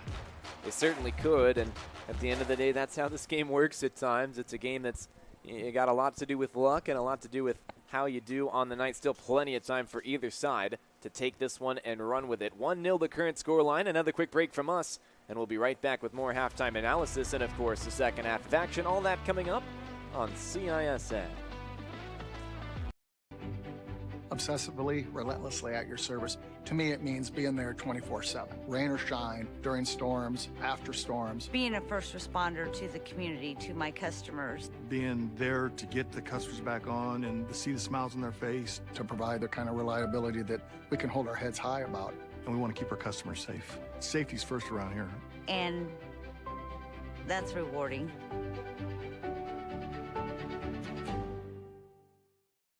Hi, I'm Joe the Car Guy with Westside Auto. I'm excited to tell you about our new lifetime oil change plan. When you purchase our plan, you'll never have to pay for an oil change again. If you get a different car, simply transfer the plan over. If that car's oil needs are different than your original plan, just pay the difference. It couldn't be simpler. You won't have to worry about inflation or prices going up. Give us a call at Westside Auto Pros to get details on the lifetime oil change plan. And remember, when I say lifetime, I mean your lifetime, not just your car's. Here in the heartland, at the heart of everything cool, Greater Des Moines is more than its features. It's a feeling. A feeling of discovery and wonder everywhere you turn. Catch what you've been missing. Des Moines, the S's are silent, our city is booming. When I think about the mini pitch initiative, I think about creating equal access to allow youth to have confidence in themselves, to develop teamwork. You know, for me, sports were always a huge part of my life, and I want other people to have that same experience that I did. When you revitalize space in the community, you're able to allow people to come together. We've worked really hard with the U.S. Soccer Foundation over the past couple years and bringing pitches all over the country. We're really proud of being able to create spaces for kids to play and grow. At the end of the day, soccer is just a conduit. It's allowing kids to develop and giving them the tools that they need for life. That's what soccer means to me.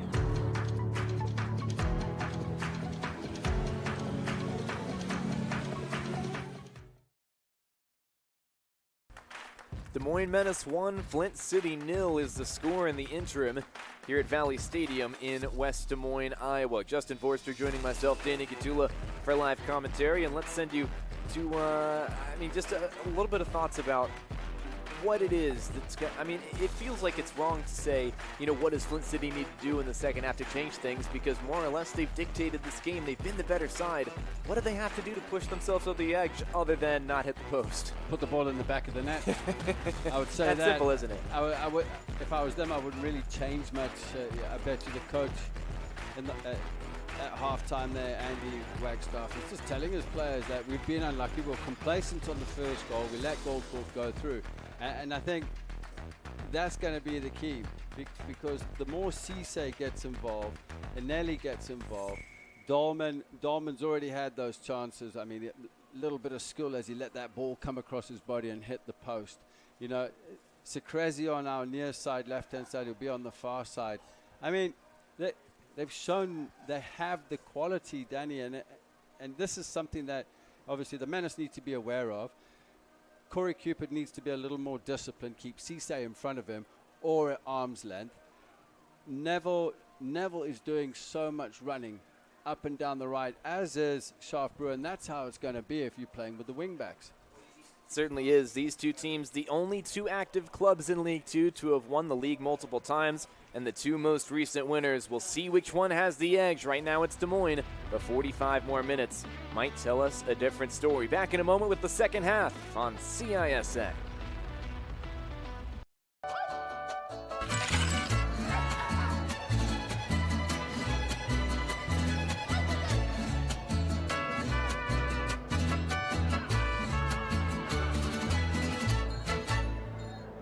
At DeArmond Ford Indianola and DeArmond Automotive Knoxville, we want you to experience the DeArmond difference. My dad and I are in the dealership every day to ensure your ownership experience is exceptional. We're completing phase 2 of our major reconstruction project at our Indianola location, providing a state-of-the-art customer lounge and waiting area and soon-to-be all-new showroom, reinvesting back into our communities. DeArmond Ford Indianola and DeArmond Automotive Knoxville. Experience the DeArmond difference today. DeArmondAuto.com. One more time. Come on, one more. One more? Looking good. Done. Nah, one more. One more. Riding stance. What do you think? One more set? Fine, 2 more sets. One more.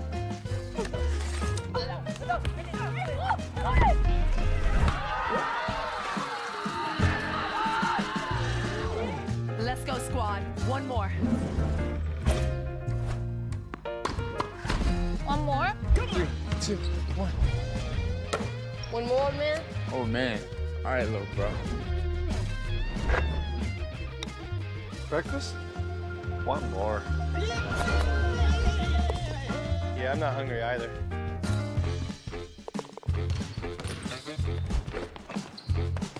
One more?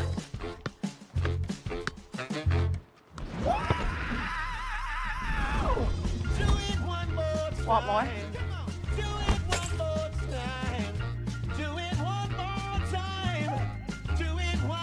One more, Dad.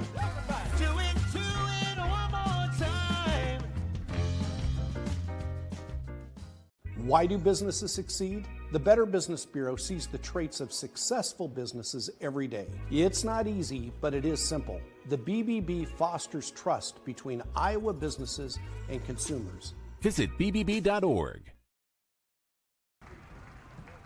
Ladies and gentlemen, strap in. Second half underway. Des Moines Menace 1, Flint City Bucks 0. And we're into minute number 46 of the 90. And of course, there could be more than that if we're still tied. Gotta find a winner this evening to determine who is the Central Conference champion and who goes forward on Sunday for the national semifinals. Danny Catula with Justin Vorster alongside me. Good to have you back on YouTube and on 11 Sports for tonight's contest. If you're just joining us, you missed a lot of chances for Flint City that just went begging. Very unfortunate to not have a goal. Menace had the early lead with a third-minute strike from Elliot Goldthorpe, just dribbling his way around 3 or 4 defenders all at once. And that's all it took so far to put Menace ahead. You see how Flint City are shaped up in the back three. Looks like 2 wing backs with Cisse on the one side and Secrezi on the far side on the left.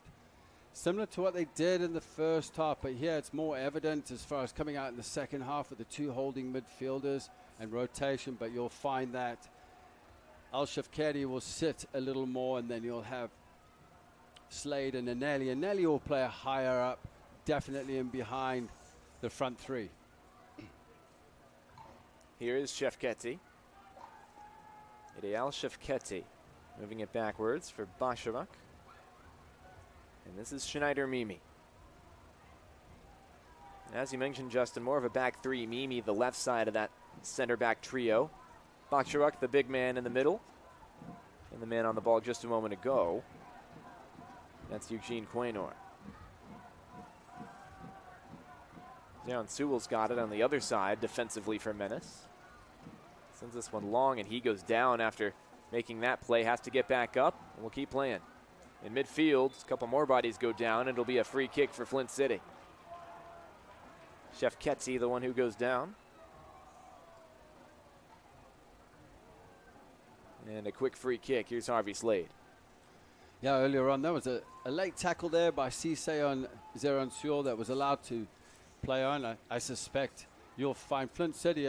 I mean, it's been a clean match so far, a couple of fouls here and then. We've had 2 yellow cards so far, with Goldthorpe on 1 from the Menace and Bacharak on 1 from Flint City. Header from Connor Langen helps Zeron Sewell clear it away. Forward for Vega. Devin Vega. Puerto Rican national team. Has a few caps with them. Some USL championship experience with San Antonio FC, his local club. He's from the Alamo City. Chance to get forward now. Left side. Chef Ketty moves it back. Switch of play. Here's Quaynor. Elevates this one. Dahlman's in the area, but Makela gets there first. Makela just communicating with his back line as he holds the ball. Definitely a vocal leader, Makela is. And a strong leader as well. Gotta be when you're in goal, when you've got those gloves on, when you've got the keeper jersey. Gotta make sure you lead your back line especially. He's one of those guys. Yeah, a lot of people don't give goalkeepers a lot of credit, you know, for the saves they make, and obviously the leading the line from the back and the communication. That was a fantastic tackle there from, I believe it was Al Shefketi. Superb tackle. But here you can see how they're breaking forward. Flint City, what a ball. Excellent ball, one-on-one chance. Brought down inside the box again, but this time a legal challenge and will play on. Excellent work by Sewell to just stick his leg in enough to pull it out. Now on the ground still.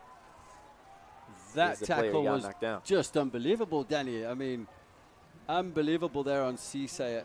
I believe hopefully we can get a look at this, because I tell you what, as we were just having a little bit of a chat about everything else, but look at this ball that was played in there by Nelly. And look at Cisse's run. Corey Cupid, what a tackle. He won the ball there, though. I mean, you got to get... He won that ball cleanly. That's definitely not a penalty. But Cisse, the movement of Cisse is so rapid that you've got to watch him on those movements. You sure do. Cisse just having a conversation with the referee as the trainers help him off. Emeka Anelli helping him cope with the decision. And he'll have to step off for a moment because the trainers did come on.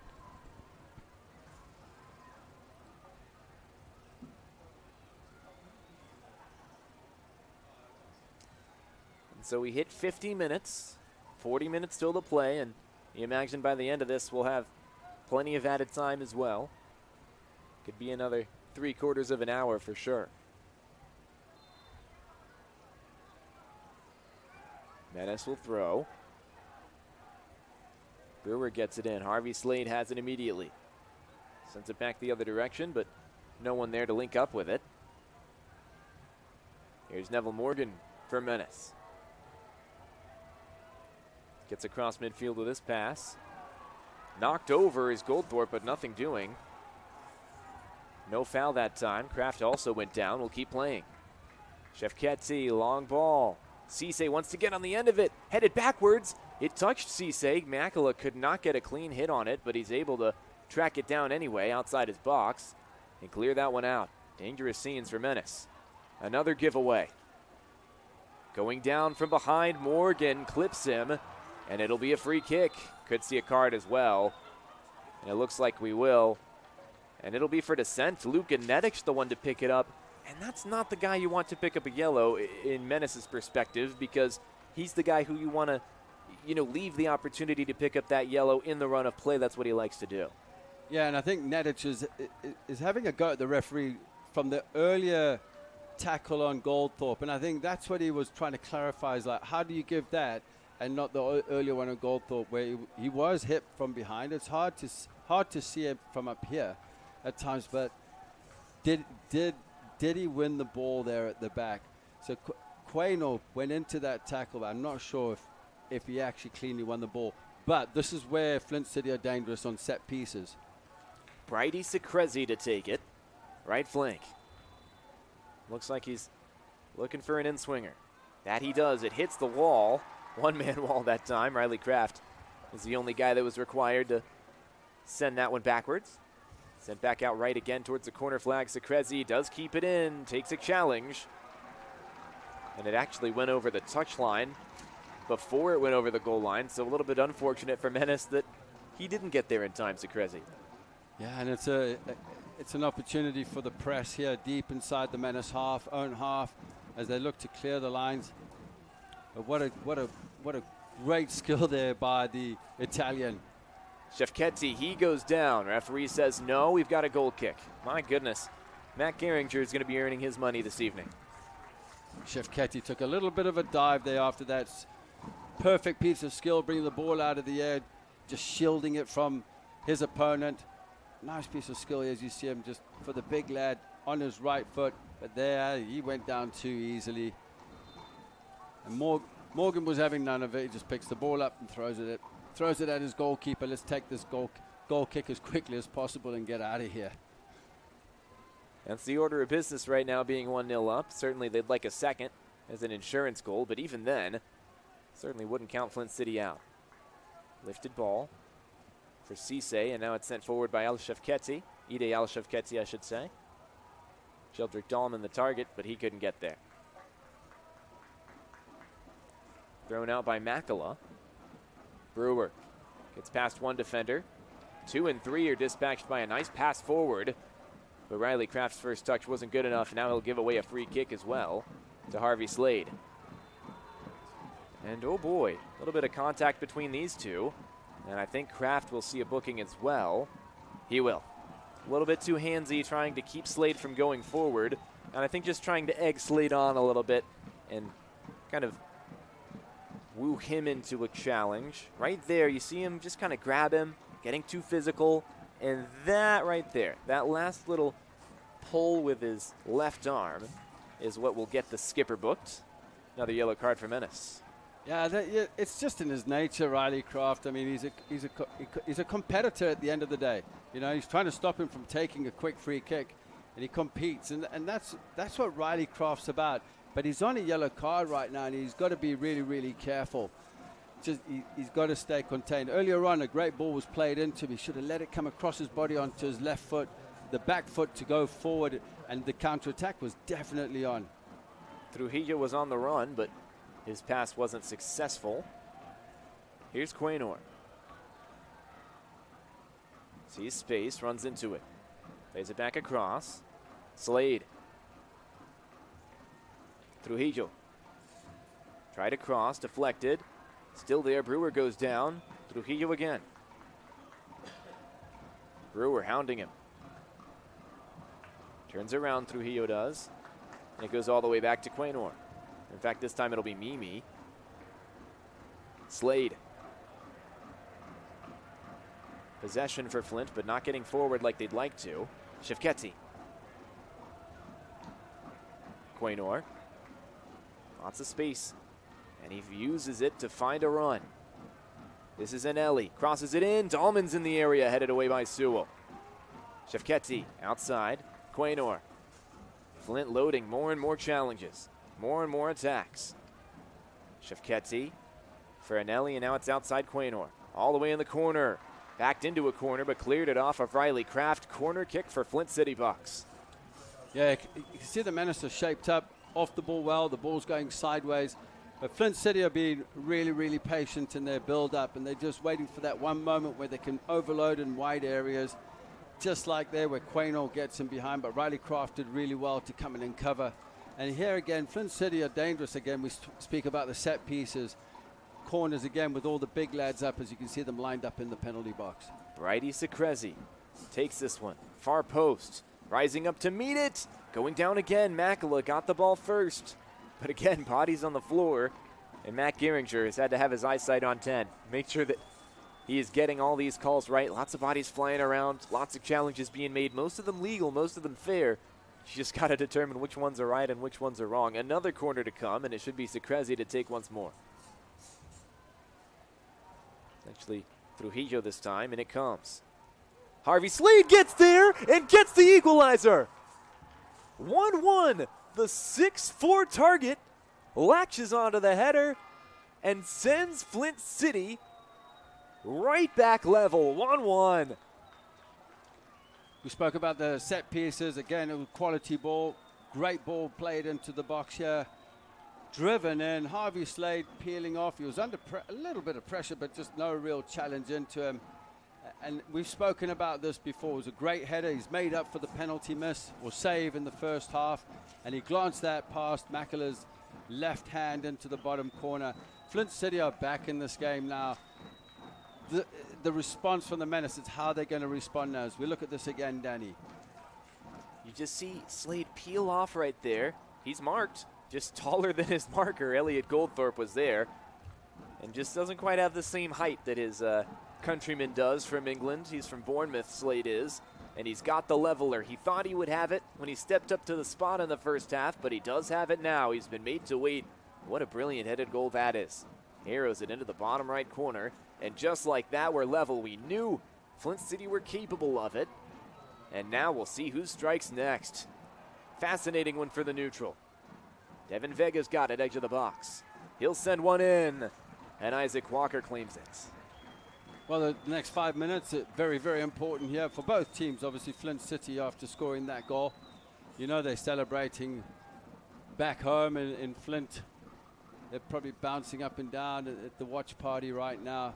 But this is important here for Flint City, obviously, from a defensive standpoint, and just keeping their heads in the game. And the Menace of it to come back into it, to try and regain some momentum. And I just think it was from flusters on the set pieces earlier on. The ball was just smashed out for another corner, rightly so. Makela under pressure. You always felt that Flint City were going to come into this game. And now the crowd is subdued into silence. They're trying to bring the Menace back into this game.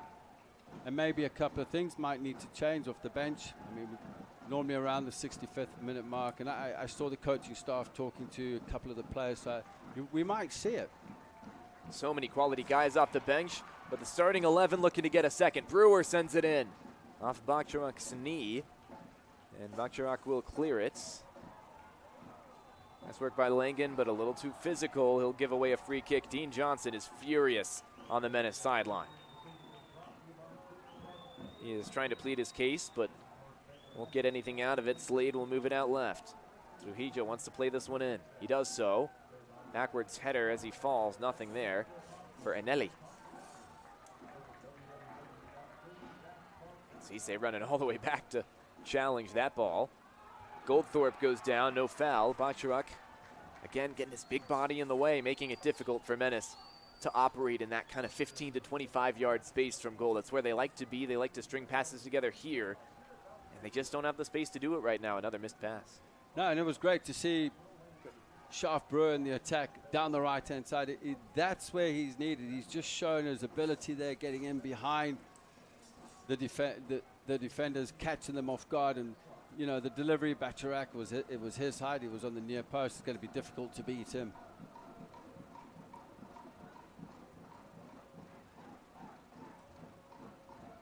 Back line. Flint City possessing.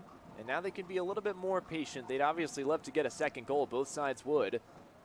But I think for Flint, they don't have to chase that equalizer quite so much as they did. Now they have it. They can settle a bit. Both teams, I mean, honors are even.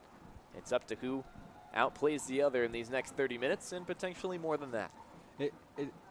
It's crazy how the game works, Danny, because Flint City were pressing. Menace was just sitting back, soaking up the pressure as you see Slade Harvey's tackle on Nedich, giving away a free kick there. But that's how the game works. Now you can see that Flint City have slightly taken their foot off the pedal. You know, now the momentum's changed the Menace way. Luka Nedich on the ground for Menace. Clutching his right lower leg, kind of his calf maybe. Hope he's all right there. Could be a cramp. We'll see this Royal Mile replay. Royal Mile, the best place in Des Moines to catch a soccer match. All the Premier League action you can handle at the best British pub in town. The trainers will come on to check on Nedich's condition, and in the meantime, limpering up as a substitution for Flint City. Looks like it might be, no, I guess everybody's going over to the team benches to chat and maybe get a bit of water in their system. But that, you get a look at the substitute to come in. First one for either side. It's Jensen Lacasco, defensive midfielder. And we'll see who he ends up replacing. He's all set to come in. In the meantime, Gianluca Fiorini will come in for Menace. Both those changes are going to happen after Nedich gets up, which he does now, to the applause of the Menace faithful. And so he'll come off momentarily. I don't think Fiorini will substitute in for Nedich. I'm expecting Nedich to come back in a moment if he's fit to. Fiorini, I would see slotting in either for Shaft Brewer or for Neville Morgan as a wingback. Yeah, it's got to be either one of the wingbacks. Be interested to see which one. As you see, Nedic just walking off. I don't think it's going to be Nedic, that's for sure. I think Nedic stays. Be interesting to see who this changes. There you go. It's Riley Kraft. Well, I that's a peculiar one for me. Yeah, you can see Riley's frustrated. He definitely is. Fiorini's going out to the right-hand side. Nedic comes back in.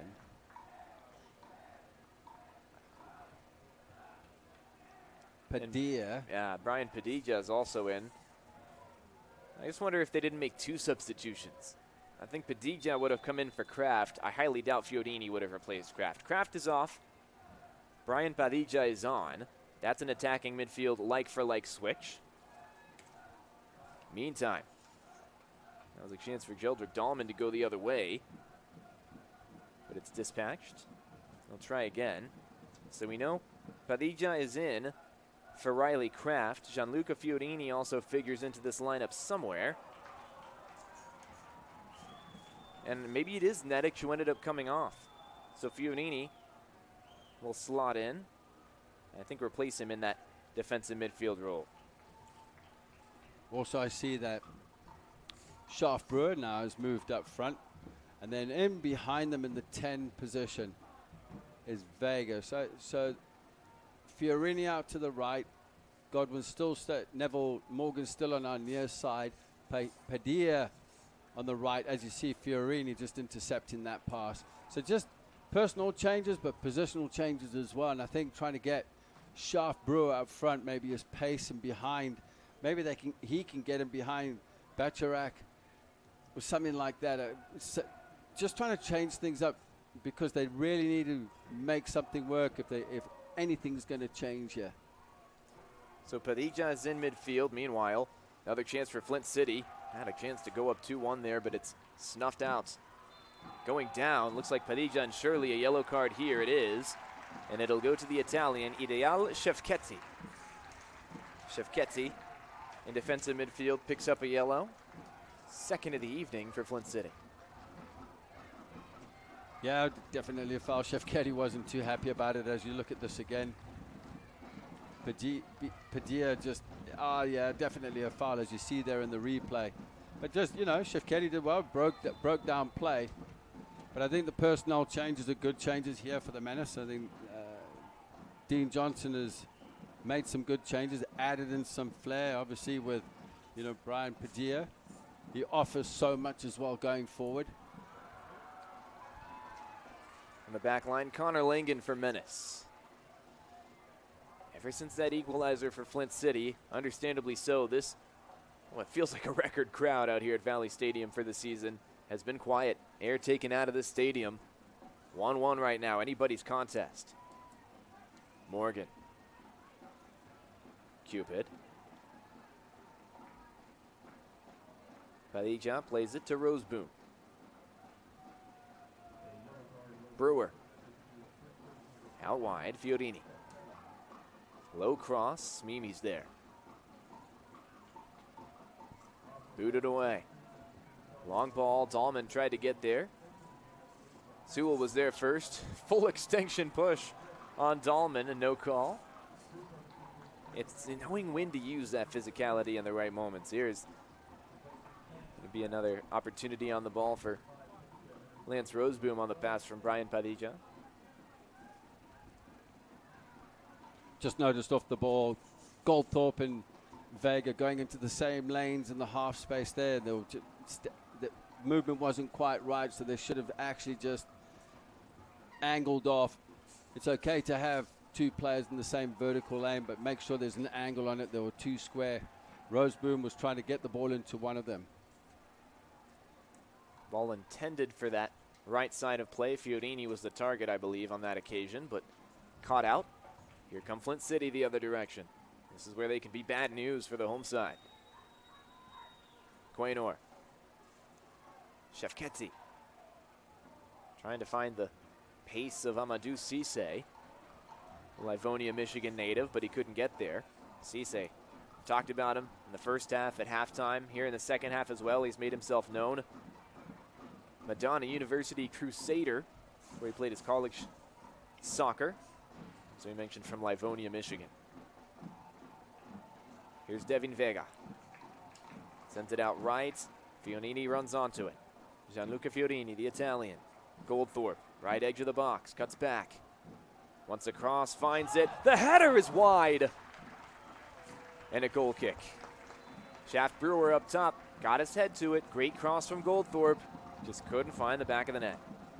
Yeah, looking at Devin Vega, he's more comfortable in the midfield.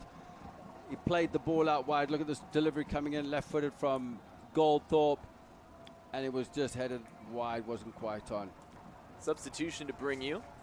I believe Ideal Shefketi is the one who's come off. Replacing him, Sebastian Chalbad. He's played in both playoff matches for Flint City. He's originally from Valencia, Venezuela. Went to St. Benedict's Prep in the U.S. Plays for High Point, the Panthers in North Carolina. After transferring from Stetson, played for the Hatters in the ASUN Conference. So he's a defensive midfielder by trade, comes in for Shefketi. Second change of the evening for Flint City. Here's Emeki. Mecca and Ellie sends it out left. Lacasco leaves it off. Trujillo. Lacasco again, one of the substitutes. Back line, Mimi. Bakchurak. Slade, a couple of players on him. Beats the pressure, and it's a high kick. Anelli is furious, not pleased. But Lance Roseboom complained, and his complaint was noticed. Matt Gehringer agreed and gave the indirect free kick. Here's Corey Cupid. Under some pressure, Flint really sensed the opportunity to go forward and get another one. Menace certainly creating their chances too. By far the best neutral match we've seen, I think, from either side. Flint City have had some tougher matches in the regular season where obviously they lost a few, 3 draws, 3 losses on the year. But of late, neither team have really been in close games down the wire like this, where both teams have just been so good. We'll see a free kick here. Shaft Brewer, the one who goes down in red and black for Des Moines. And right at midfield, in front of us on the near side, a quick free kick. Vega. Goldthorpe backwards for Roseboom. Devin Vega. Product of the FC Dallas Academy. Out left, Morgan. Backwards, Cupid. Roseboom. Good to have that experience from him in defensive midfield. Here's Connor Langen. Roseboom, local guy from Walker, Iowa, near Cedar Rapids. Goldthorpe moves it out right. Fiorini. Goldthorpe again. Running the show. Vega tried to get it back to him, and I think he figured somebody from Flint City would pick it up. Neither side really ran to that ball at first. Quaynor tried to clear it. Gets a shirt hole, and in the end it will be a foul. And we will see a Flint City free kick. Neville Morgan, the guy to bring him down. We'll see a Royal Mile replay on this one. That refereeing decision, by the way, brought to you by Vision Park Eye Care, serving Des Moines with great eye care and a friendly staff. It is a foul against Morgan, isn't it? Yeah, it is. You can see he was pulling his shirt. Definitely a foul had to be called. It looks like the Menace are going to make another change, double change actually. I wonder if D'Agostini is one of them. It would be my guess at this point. Figure Brandon Birmingham could find his way in as well. A couple of striking options off the bench if head coach Dean Johnson wants to go that way. Yeah, I think Birmingham would be a really good option. I think D'Agostini is a great option, as that looks like a foul. And also I think Devin Vega coming into the midfield as a 10, he's very creative. That's his position. He loves that role, and you can see he's starting to create some of the actions and the movements and dictating the pace. Well, if the energy was lacking a little bit as the equalizer was scored, it certainly isn't now. Clapping, stomping, shouting all over Valley Stadium. 73rd minute. Menace sensed the opportunity. Changes to be made soon, but we'll take the corner first. Referee whistles for the corner to come in. It does come. Far post, plenty of bodies there. Walker able to claw that one away, and I think we will see those substitutions now. Give you an idea of who those are. So Brandon Birmingham and Felipe D'Agostini. As we mentioned, they both come in. Probably spells the end of Goldthorpe's night as you see him on our picture running off. Brewer also comes off, so the two guys up top will leave this match. Both put in a good shift. We'll see D'Agostini and Birmingham pop in. Brandon Birmingham, leading scorer behind Elliot Goldthorpe. Goldthorpe's got 9 on the year after his goal today. Birmingham with 7, now making his 10th appearance on the year. Only made 6 starts. So Birmingham and D'Agostini again, the players coming in. Birmingham, the Irishman, will wear number 9. Felipe D'Agostini of Brazil wearing number 7. Both players coming off the bench have been game changers in the past. D'Agostini in the last 2 games, same with Birmingham as well in the past 2 games. Could this be the moment? This is the time they normally come in with around 20 to 15 minutes left of the 90. Very effective players. And keep in mind, they both scored last time out. Morgan, tricky stuff, puts it in the middle! And the miss from D'Agostini. That would have been an absolute classic if you would have connected that. But already you can see the energy, the little bit of a change in momentum here with those changes coming in and always fresh. I mean, these fresh legs coming in, the quality coming off the bench. They just need to nullify situations here in the midfield, picking up the second ball, not allowing Flint City to pick up the rebounds. Flint City are doing really well, picking up the second ball. You know, they're closing down fast in the midfield. Tricky in midfield that time by Roseboom. I believe he was the one to nutmeg his defender, earn a free kick as well. He'll leave this one off for Connor Langan to take. Moves it out quickly, and Flint caught off guard. Here's Morgan on the ball now, plays it square. Backwards to Corey Cupid. Roseboom. Now it's there on Sewell. Everybody forward for Menace. Not a single player in their own half as this one's offside. Trying to find the run of Fiorini. I saw that run of Fiorini just out of the picture there when Sewell received the ball. I think he went a little bit too early. Great run here as Roseboom plays it into Sewell. Lovely delivery, and I think he went a little bit too early just before the ball was played. So Isaac Walker will be able to send this one away into the Iowa evening. Both clubs trying to get on the ball here in midfield. Menace the more successful there. Morgan turns. Moves centrally, gives it away. This is danger. Here come Flint City the other direction. All right, now it's Shalbad. Gives it up. Right side. Here's Cisse. Gets past Morgan. He's got Dahlman in the center. He'll go for goal himself. Blocked.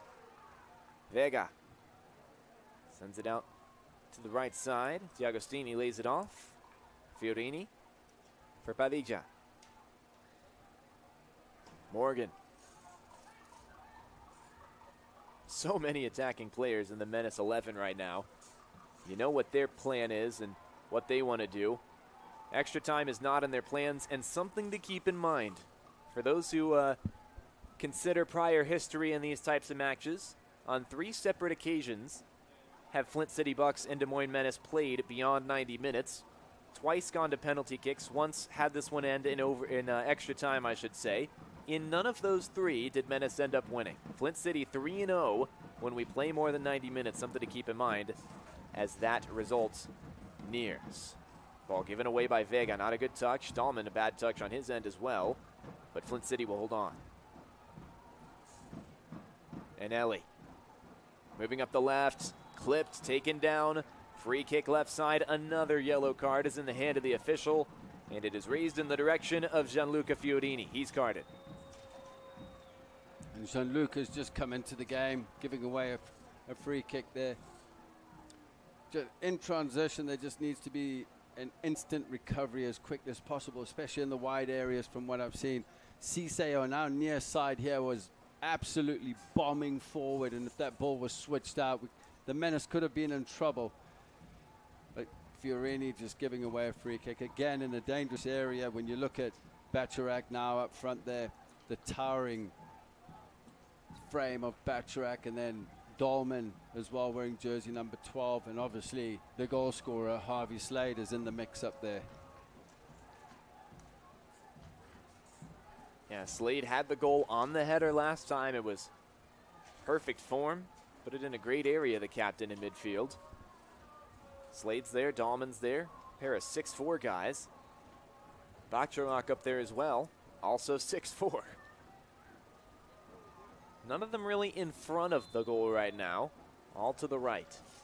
They'll make some runs in. Ball does come in. Back post, headed towards goal, and it's wide. 79th minute, stays 1-1.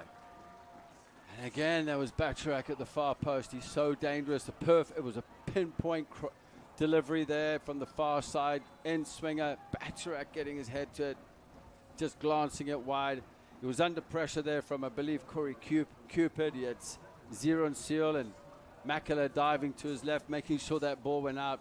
But here's a handful on set pieces, as are they all. I mean, we knew this coming into the game. The Menace knew this coming into the game, that Flint City will be dangerous.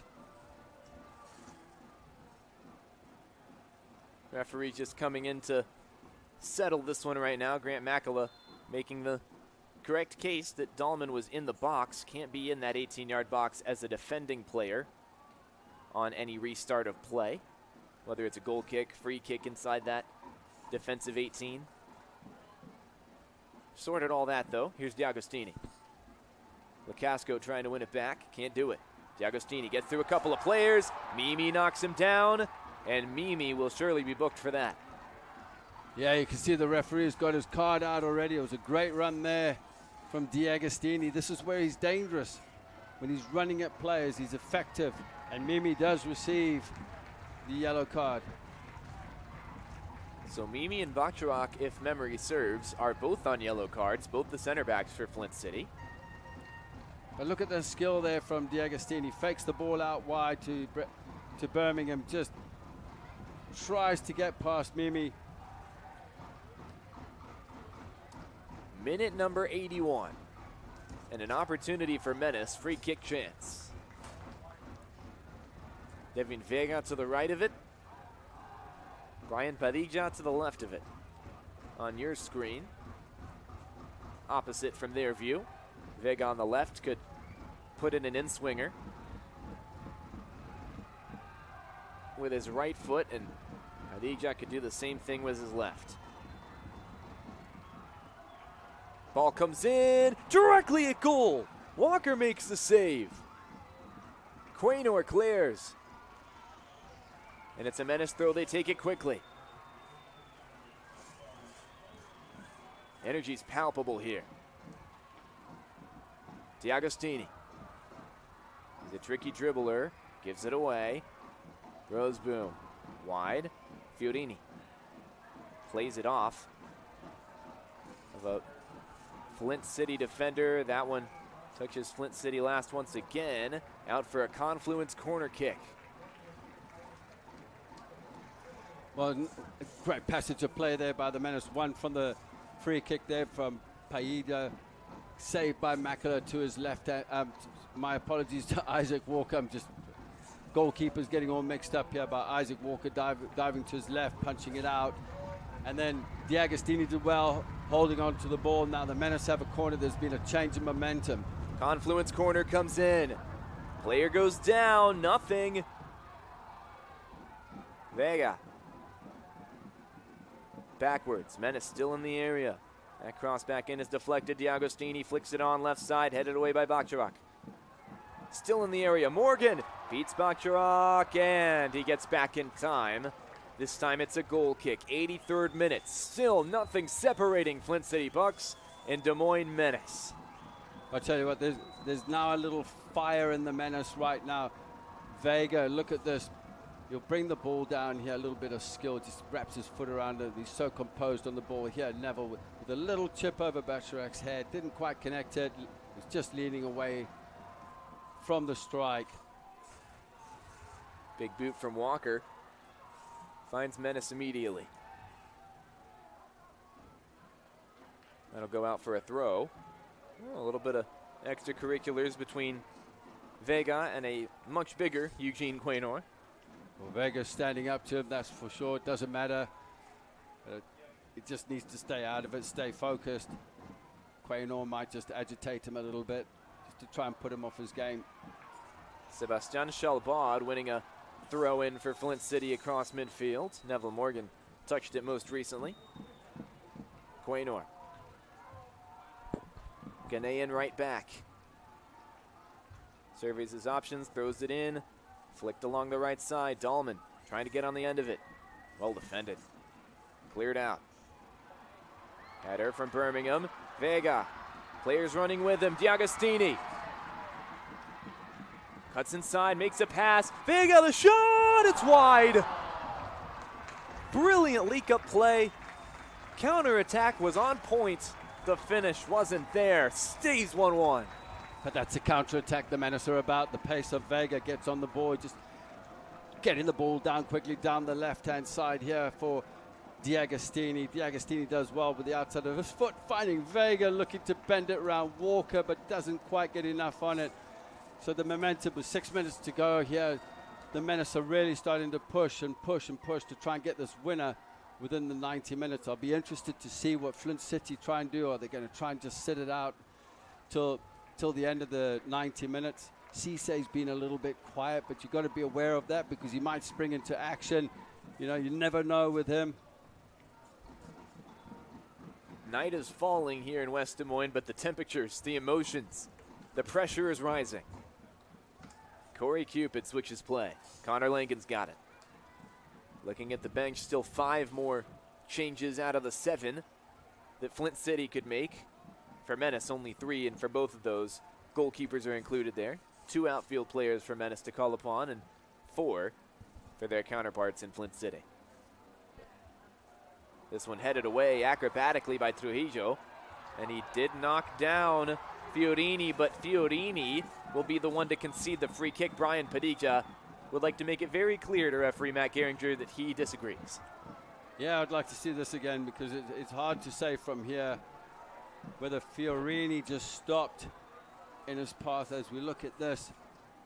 Looks like he gets there. He doesn't jump for it. To be honest with you, you see the defender jumping for the ball. Fiorini's just standing there, just trying to figure out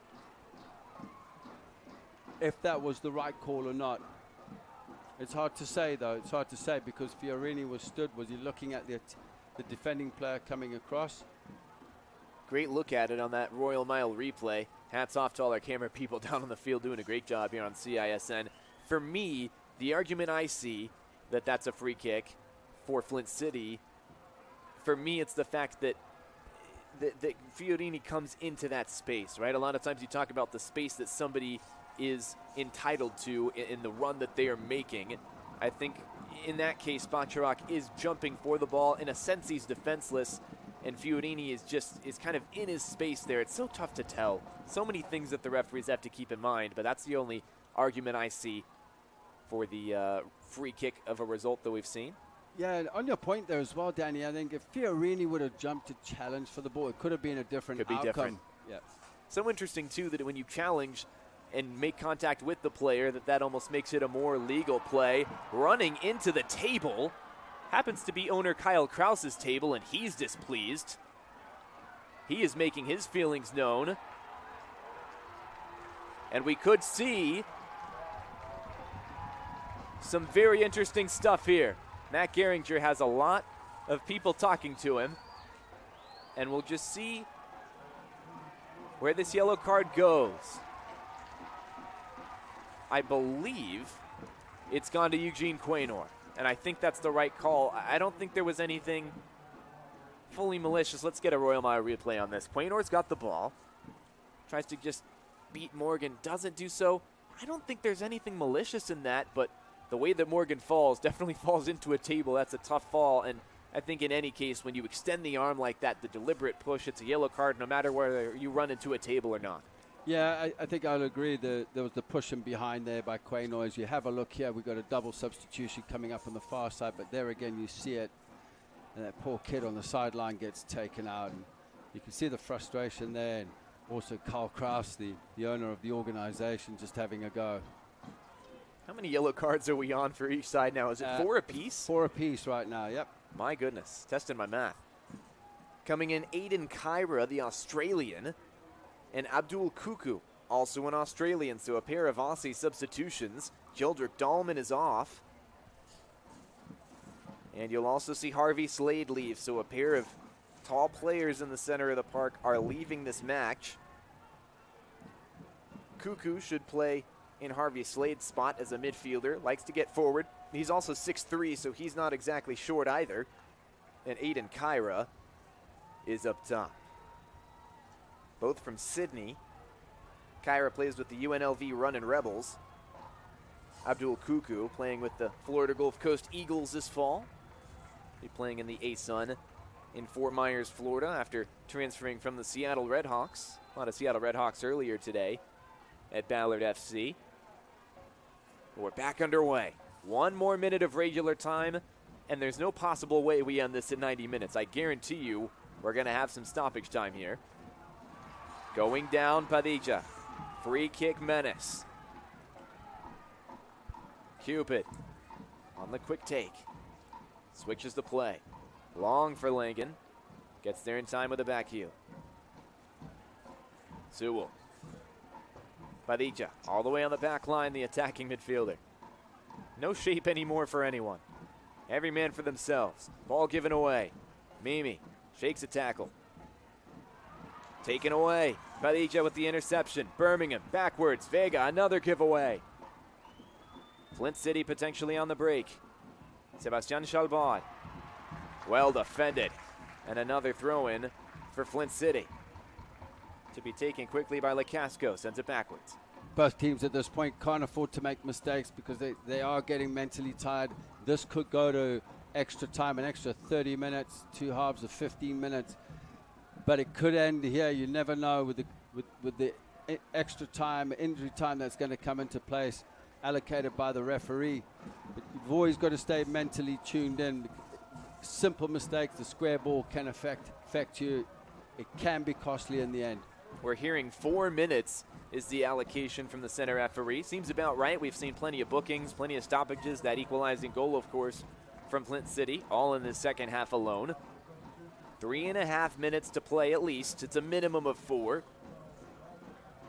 Let's see what's on tap next. Ball through, and Flint City brought down. I think he was the last man back.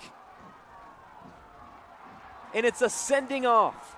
Zeron Sewell's gone from this match. Is it Sewell? I believe it is. It looks like Cisse. Menace not pleased. I'm not sure. No, I think it's Sewell. Has to be Sewell who's gone off. It is Sewell. Menace pleading their case. Sewell's not pleased, but he has to leave. And now, not only does that change the next 2.5 minutes, Justin, but if we go to 30 minutes of extra time, Menace down a center back.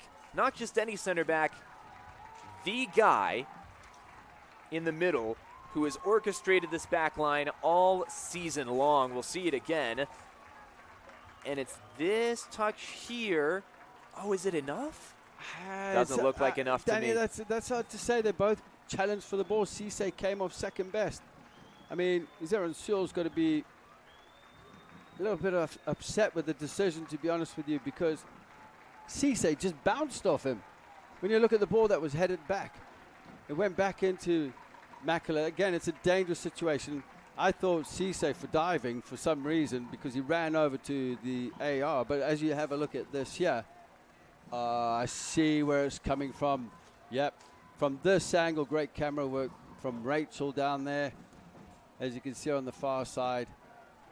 But that was great camera work, actually. So, Danny, I think, last man there. Definitely the last man there. if we're saying it's a foul, 100% he should be sent off for that because he's the last man back. It's called denial of a goal-scoring opportunity.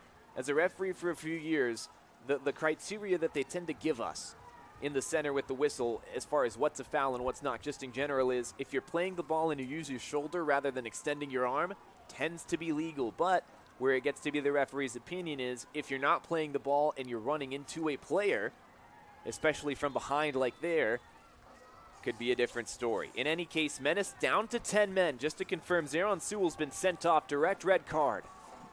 Flint City could go ahead with this direct free kick. Off the wall from Shalbad. But Flint City still up a man, still a minute to go, and I imagine there'll be more stoppage after the sending off. 1-2. Trujillo wants a cross, deflected, corner kick.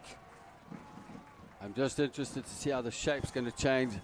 I know coming into, we've got about a minute and a half, probably a minute left till the end of the game here, Danny, but I'm just concerned that who's going to come in at center back, how's the shape going to change going in. I know they're trying to get it organized now, but as you're looking here, Danny, the corner's going to come in.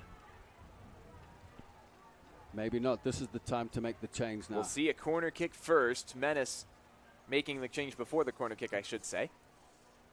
And it is a substitution to shore up that back line. Malik Smith enters. Still not sure who we're sacrificing. But Malik Smith is in. Zeron Sewell is out, obviously subbed off, or sent off. They can't sub him. Menace still with 10 men. In comes the corner for Flint City. Punched away by Makala. Coming the other way. Could it be for Menace? Well defended on the counter. Midfield. And Ellie moves it out left. Going down, edge of the box. It's another free kick. Fiorini, the offender. He's the guilty party, and just outside the box, another chance for Flint City to whip a ball in where they're so dangerous. So many players to aim for. It'll be Sebastian Shalbad most likely to take it. You'll see it one more time. So, yeah, we're looking at this again. Fiorini going in, closing down. Just a little step over. Yeah, Fiorini just sticking his foot out. Referee has given it, but the attacking player went down way too easily. I believe it was Shalbad. We can tell you that coming off is Devin Vega. He's the guy who was sacrificed in midfield to bring Malik Smith on, a third center back. Ball comes in. Makala's there. A brick wall. Sent into the air. And that is the way that regular time ends. We're not done here, and not a surprise to many that neither side could pick up an edge in regular time.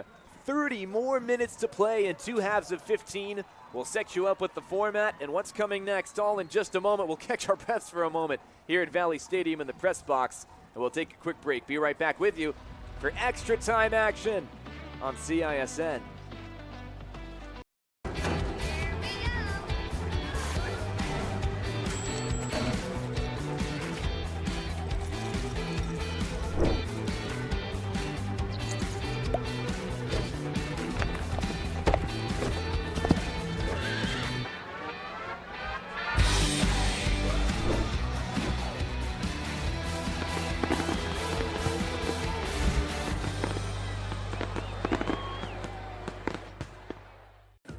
With over 260 beers on tap, El Bait Shop isn't just another craft beer bar. It's the best. Beer lovers know. El Bait Shop, 200 Southwest 2nd, Des Moines.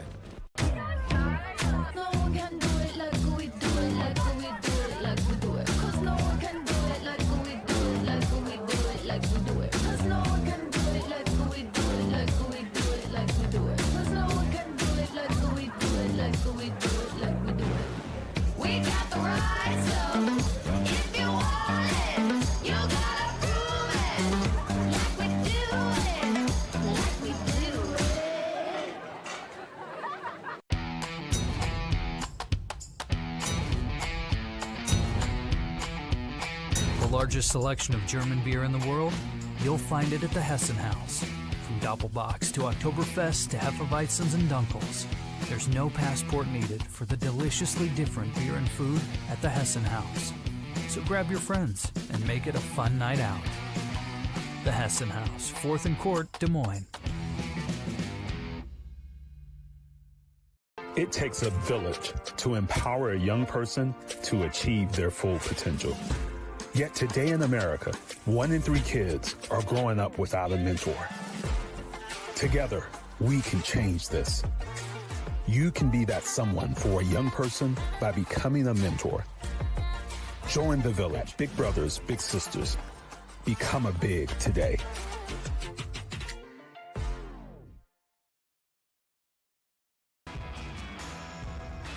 First half of extra time to be played in just a couple of minutes. If you're just joining us, well, you've missed a lot, but good news for you.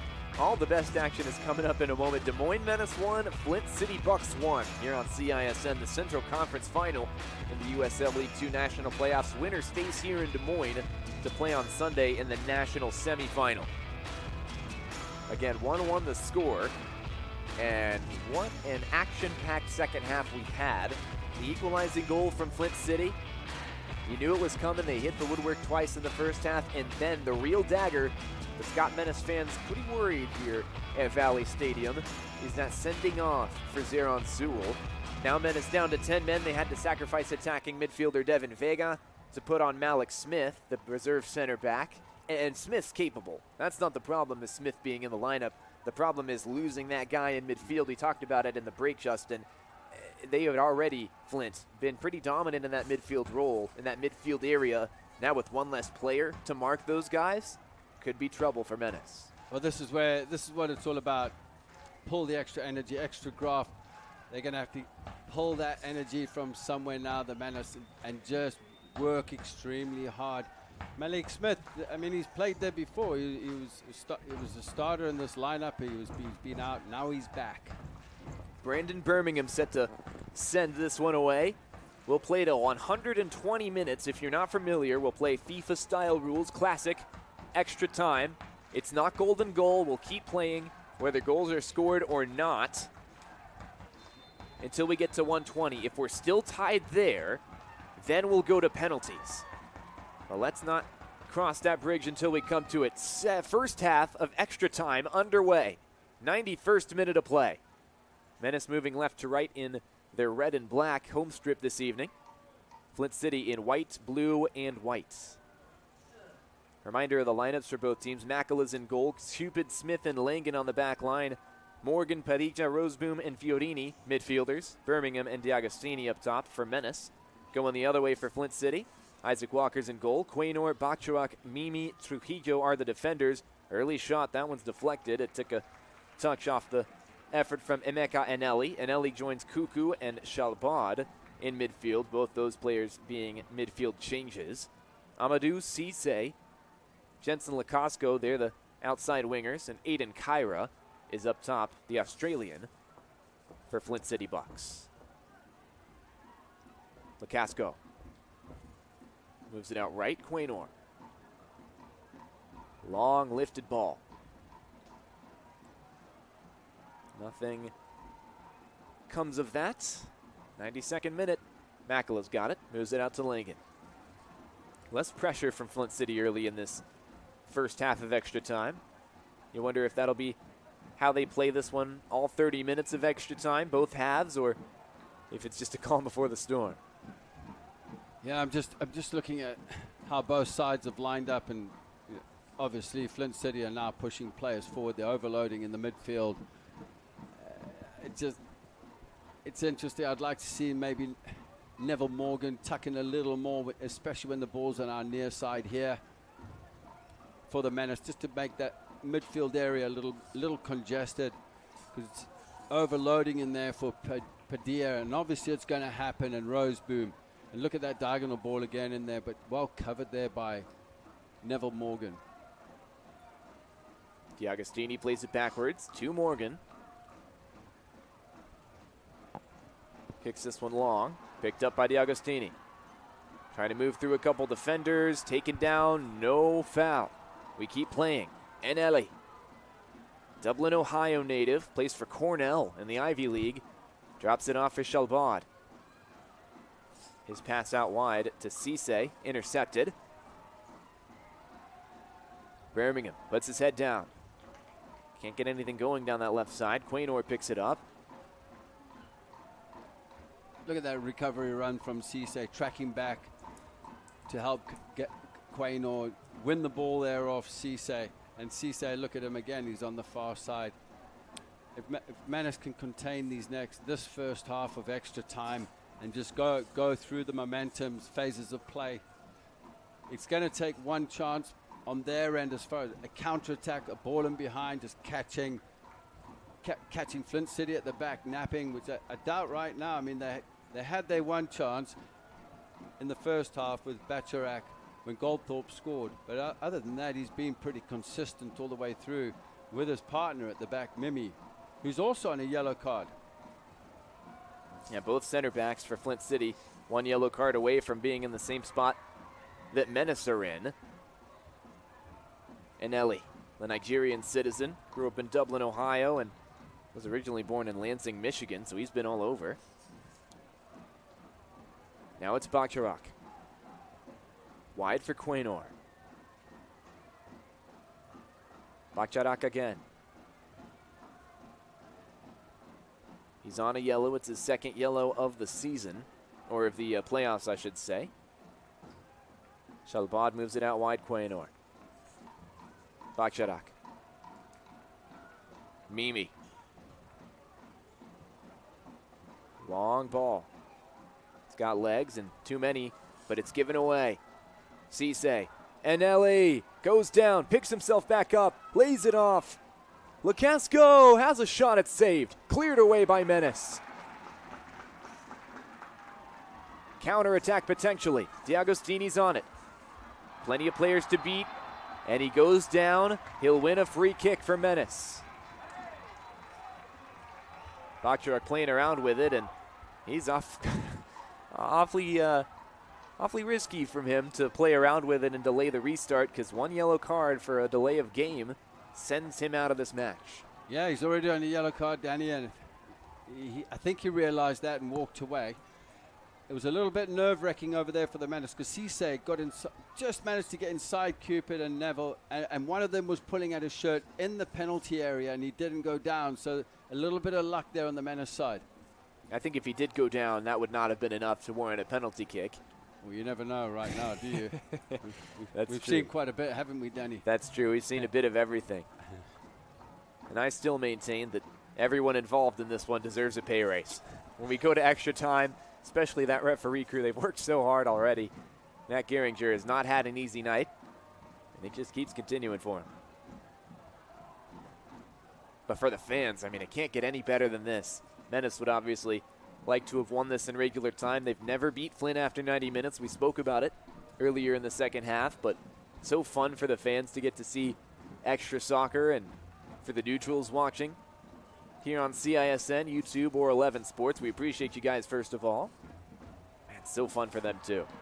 Whipped out right, or left, I should say. Padilla gives it to Birmingham. Birmingham sets himself up. Deflection. D'Agostini got ahead there, dove in.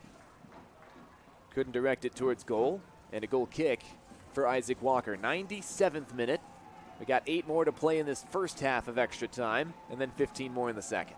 Yeah, prior to that piece over there, Corey Cupid dropped a little bit deeper to intercept the pass that was played through for Cisse. They got that counter-attack going through the pass into Roseboom, and Roseboom looking out wide for Birmingham. And that's going to be the moment. Birmingham possibly getting the ball onto his right foot, where his favored right foot, and then just bending them in. He loves to do that.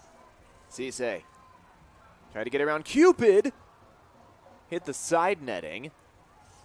And that will be out for a goal kick. Meanwhile, Cupid's down, trying to get himself back up, stretch it off. Not a bad opportunity. We'll see it again on the Royal Mile replay with Amadou Cisse. Well, these two have really battled throughout the match on that side. On the far right-hand side, Corey Cupid's left-hand side. And I think this is probably one of the toughest challenges that Corey Cupid has had all season. Could say that for the entire Menace team. We've been following them all year long, and they've faced some adversity. They've given up some goals, and I go back to the first home match of the season. They went down 2-0 in the first half to St. Croix SC, ended up leveling that one by halftime and went on to win 6-2. This a very different challenge. Even though they've never trailed in this match, at times they've certainly been second best, but here come Menace. Well defended. Bachuak's had a lot to do, but he's been fantastic on that back line. He does have the yellow card. Birmingham forward. Morgan wants a cross. Gets it. D'Agostini, it's wide. Clever to get a touch to it, but not enough to direct it on goal. Moments like that, we speak about margins and moments in games. D'Agostini's clinical. The Brazilian, he's there, he can score goals. He's come off the bench to score goals, but that was a moment. Great ball in from the left-hand side by Neville Morgan, bending right into the path of Agostini. Just opened up his hips a little bit too much, but a fair play to him for trying that first time. D'Agostini, a fellow Oral Roberts Golden Eagle, just like Eugene Quaynor, the right back for Flint City. Originally from Porto Alegre, Brazil.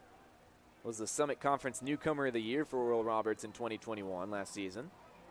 Nice clearance by Corey Cupid that time. But D'Agostini, he's paid his dues. He's been around. Went to Colegio Unificado Iguatemi in Brazil for high school. And since then, he's bounced around the U.S. Played for the Cloud County Community College Thunderbirds and transferred into Barton. Played with the Cougars. And now he's over there at Oral Roberts. Of course, here in Des Moines now. And he'd like to be here for a few more days. See Makela going to ground there. I think he's also trying to kill time. You know, with 10 players, everybody's tired. I'm sure that's probably the game plan, is to counterattack in moments when you can, and maybe take it to penalties and see if this game can be won on penalties. Nobody likes that, obviously, but we still have a full half plus coming up to 5 minutes left. How much do you think Flint City are pushing for this goal before we get to penalties? They're up the man. But at the same time, Menace have shown their quality in scoring, especially late on in matches. How much do you press the issue? I think they're going to go for it. They've got the extra player. Flint City are thinking, why should we even try and go to penalties? Let's try win this game within the extra time period, within the 30 minutes. You know, and I think that's what they'll go for. Use the extra player.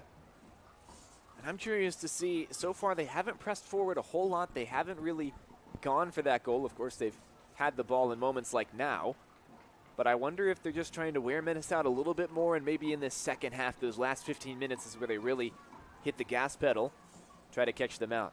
Good ball in from Trujillo, sent back where it came from. Aiden Kyra was there, the target in the middle. Now it's Quaynor. Shalbad. This is Trujillo, back to Shalbad.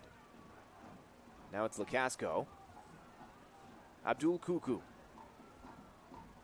That's experience in the Australian A-League top flight in the land down under. Played with Western Sydney Wanderers there. This one sent in and cleared away by Malik Smith, the substitute center back, who came in to fill the void of Zeron Sewell, who was sent off.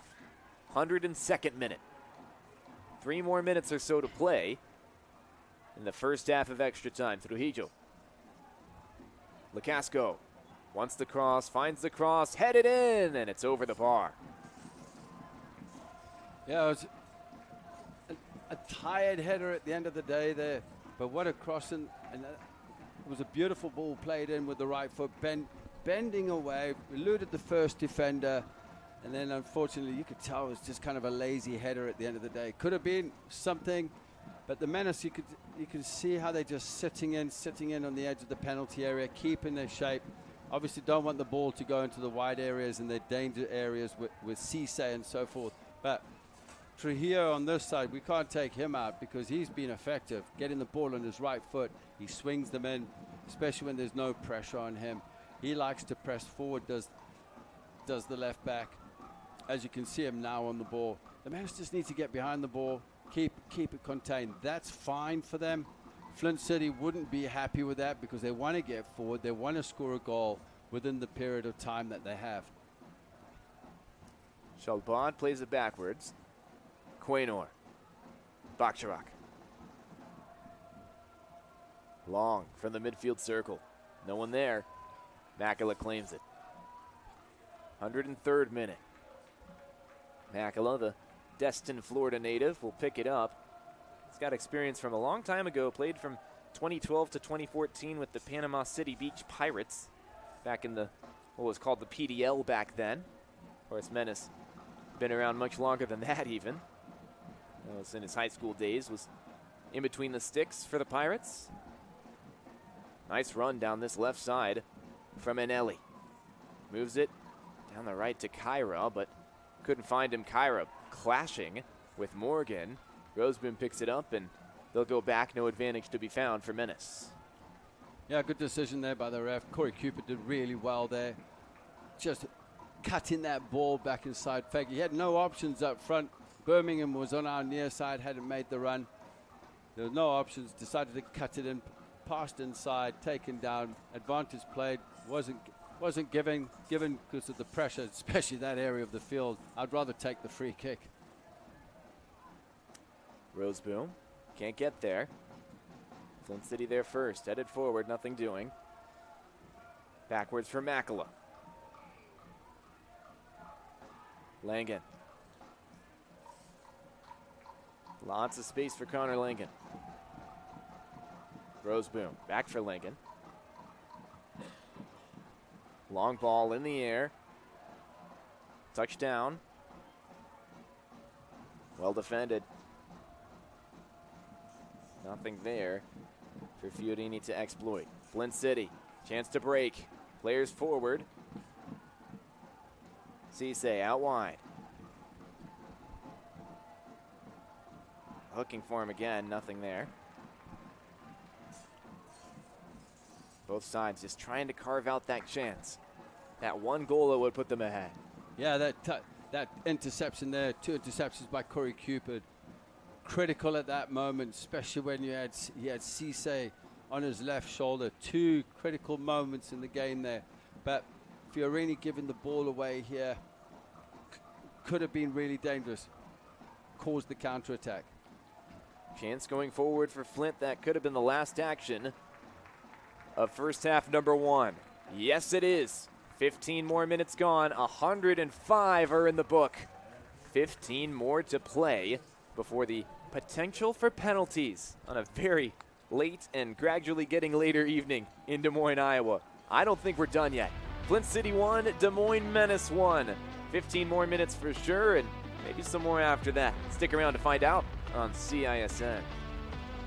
Joints are keeping you from what you really want to do. Whether it's playing with your kids, golfing on the weekends, or dancing with your spouse on date night, DMOS can help. Des Moines Orthopedic Surgeons. DMOS, a nationally recognized team of orthopedic specialists, can help make it happen. Rated among the state's best for joint replacement surgery, DMOS offers the Metro's most comprehensive range of play-restoring orthopedic services, from sports medicine, urgent injury, to physical therapy. At DMOS, we're ready to help you get back to living. Learn more at dmos.com.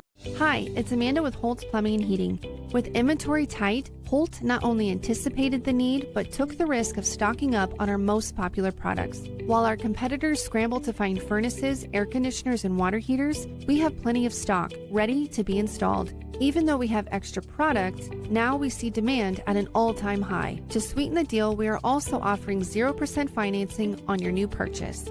Just one more reason why more and more Central Iowans are saying, let Holt handle that. At DeArmond Ford Indianola and DeArmond Automotive Knoxville, we want you to experience the DeArmond difference. My dad and I are in the dealership every day to ensure your ownership experience is exceptional. We're completing phase 2 of our major reconstruction project at our Indianola location, providing a state-of-the-art customer lounge and waiting area and soon-to-be all-new showroom, reinvesting back into our communities. DeArmond Ford Indianola and DeArmond Automotive Knoxville. Experience the DeArmond difference today. DeArmondAuto.com.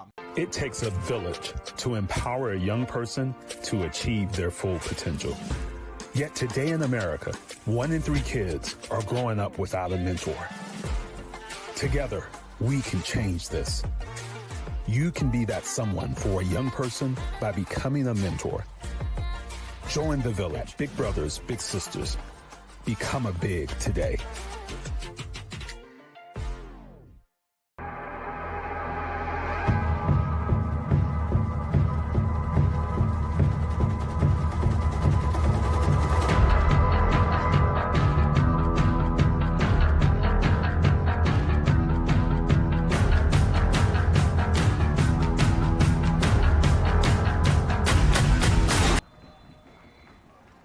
Back with you. 15 more minutes of this one. Flint City Bucks, Des Moines Menace, nothing to separate the two as we enter the second half of extra time.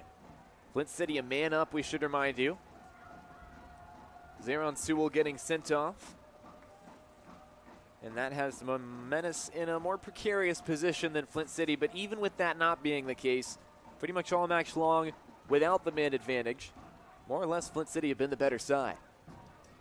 Yeah, they have been the better side, Danny. Although they could have been 3-1 up in the first half. They got one goal back. They could have had some more, but it's going to take some character. It's going to take character and personality on the Menace side to come out with this, maybe to score a goal, take it to 1-1 into penalties and just go from there, because then it's anybody's game. They've got the leadership in the team. When you look at players like Lance Roseboom, you know, he's a seasoned pro. He's been around. He's 31 years old. You know, he's going through extra time right now. He's got the legs. You can see him. He's like a motor out there. That's for sure. But he's the guy that can get this team going and just keep them disciplined. They need to be disciplined right now. Just keep Flint City in front of them. Whereas Flint City now just need to stretch the Menace in the wide areas and try and create the gaps in the attacking half space areas and wide areas to combine to get the ball into the middle. Every eye in Valley Stadium glued to this game.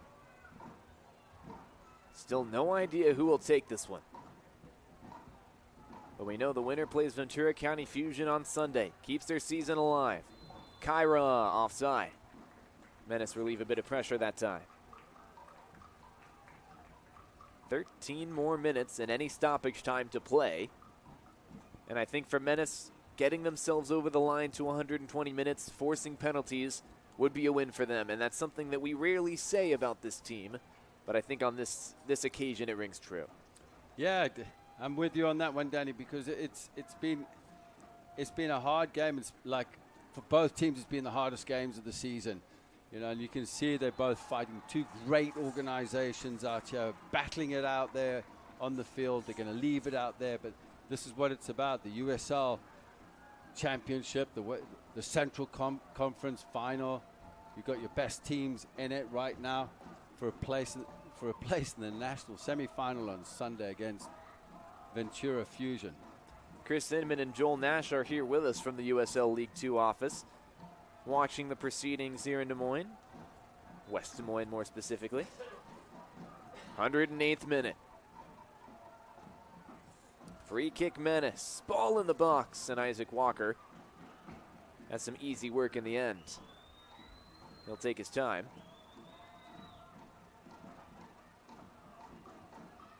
Yeah, Flint have forced the attacking issue, but they haven't been desperate necessarily. They've still stayed nice and patient. You're seeing Walker hold on to the ball, wait for a good opportunity. Neither side is desperate to win in regular time, or extra time, I should say, before penalties.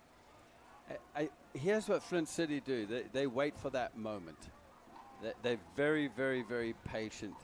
If it's not on, they won't go. They'll just keep the ball. But I tell you what, they're effective when it's on, and they will go for it, and they do punish in those situations. It's just you've always got to be aware of them, and you can't let your guard down at any minute. Emeka Eneli will win a throw-in. He'll leave it off, thrown in quickly. Trujillo. Shalbad.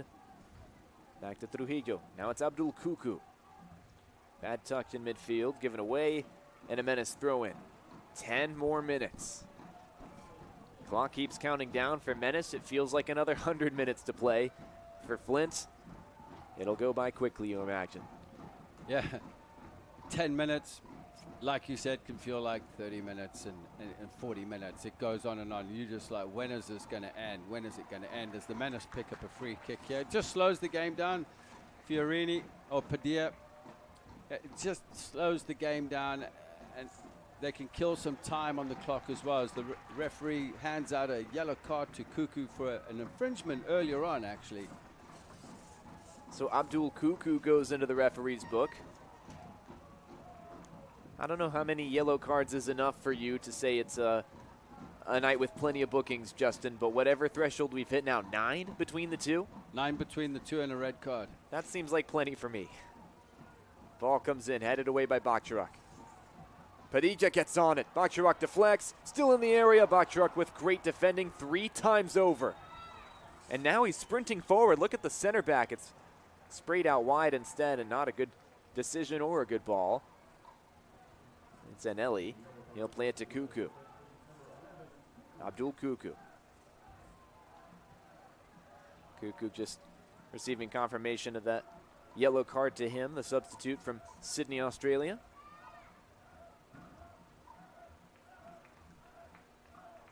Just earlier on there, I was wondering what Cairo was thinking. He had 5 players in front of him, including the centre back, Bakhtarak, who had broken forward, and Cairo played it wide out to the left-hand side. It's okay for the Menace. I think they were pretty pleased with that. Cuckoo. Not a good touch. I believe it was Lacasco that time. It's cleared away. And Quaynor's got some defending to do. Brandon Birmingham slides through a couple defenders, and Cuckoo will get a second yellow. He'll be sent off. Both teams with 10 men. That'll amp up the crowd. And how the game changes, and now some pushing and shoving. That's between Amadou Cisse and Neville Morgan. Will we see more disciplinary action? Well, those two have been at it all afternoon, including Corey Cupid.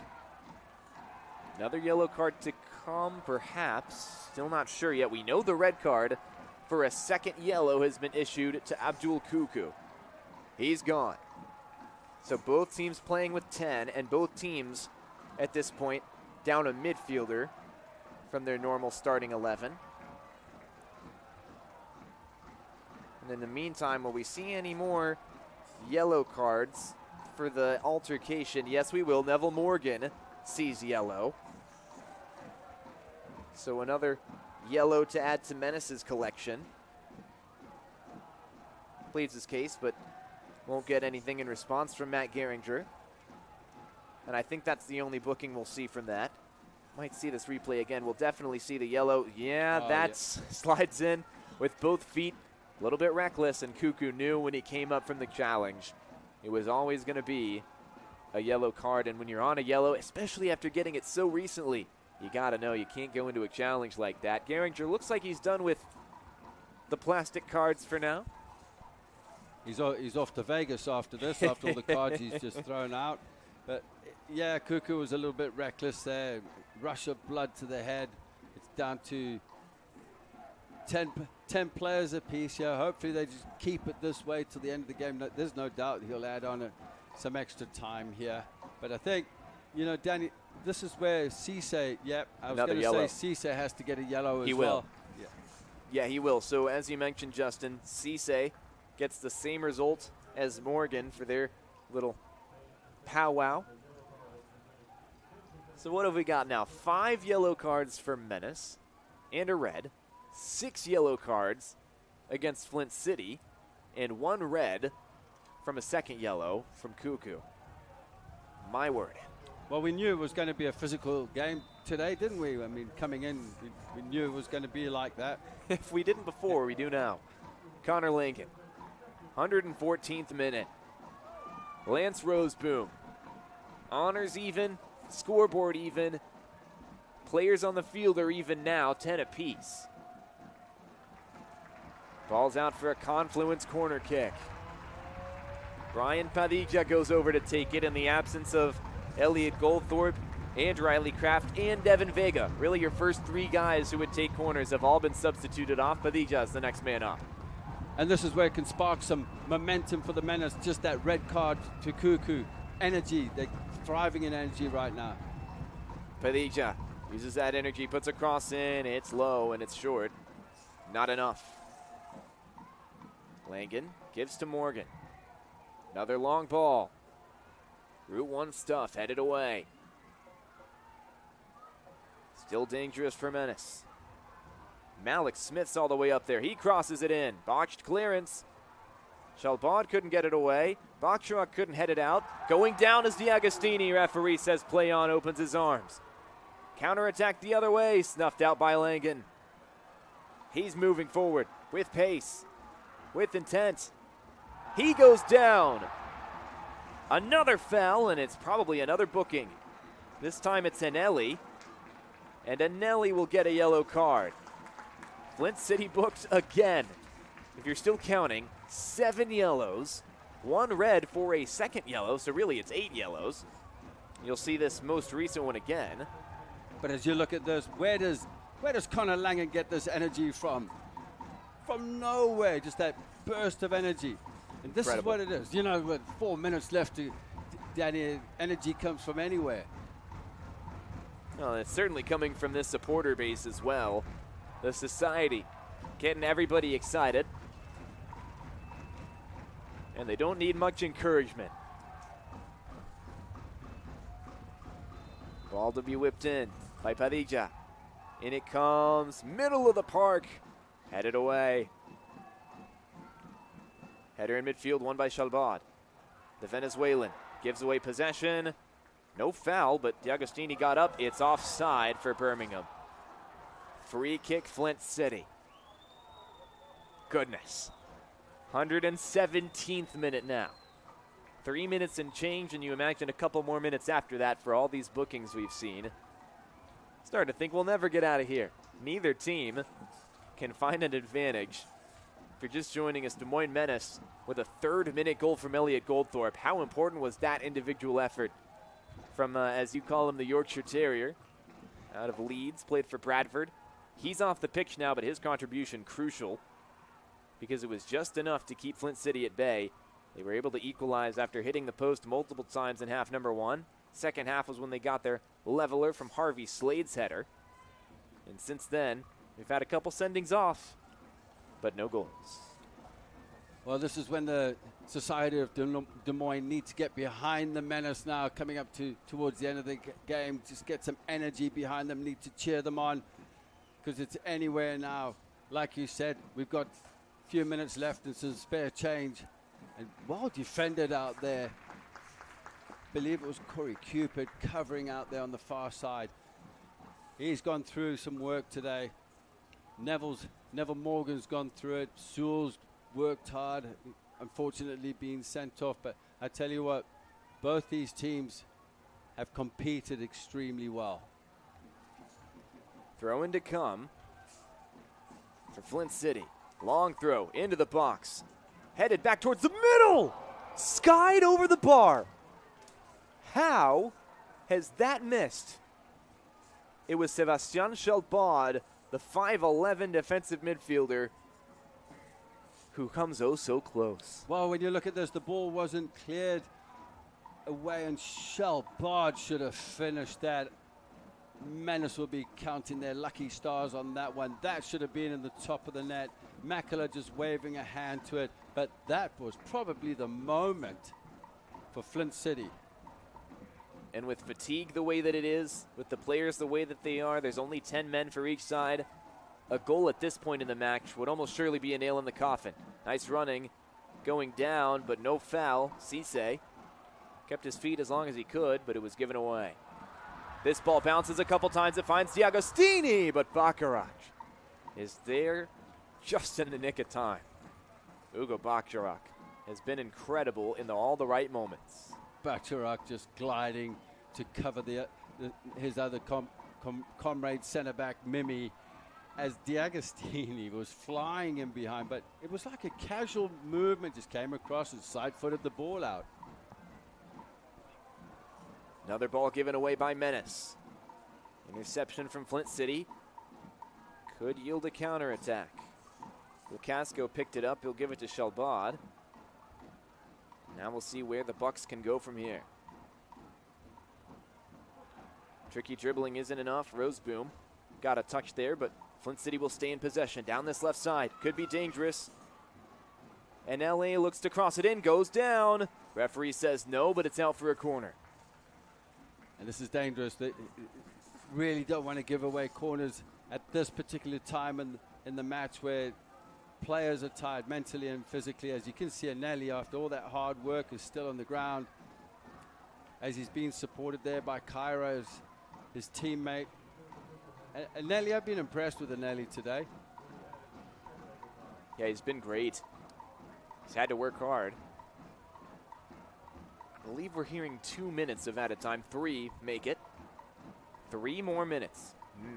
What, 180 seconds?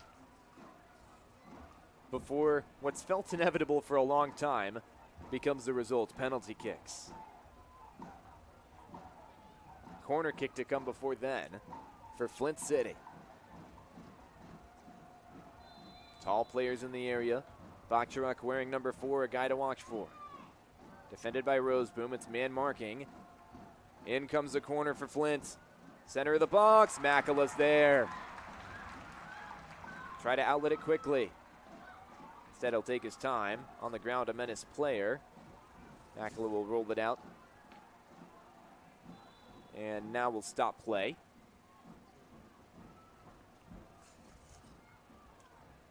It's Cupid on the floor. Yeah, it looks like Corey Cupid. He's been through a lot. Menace managed to handle that corner. It looks like these 2 minutes will see itself out, or 3 minutes will see itself out. Both teams are just absolutely exhausted. And if it ends like this, Danny, I'm not going to predict anything, but if it ends like this, and unfortunately it was Makala falling all over Cupid, and hopefully Cupid's all right. But if it ends like this, I mean, both teams have competed well, and it's all down to the penalties and who steps up to take the penalties with the great technique. Goalkeepers are involved. Who's going to be the main player? I think it's safe to say that whichever team ends up winning, in whatever fashion they do so, it'll be deserved for that winning team. The effort's been there, the quality's been there, in spurts for both sides. But the team that wins will not only be deserving winners, I think they'll be front runners for the national title in those next 2 games to come.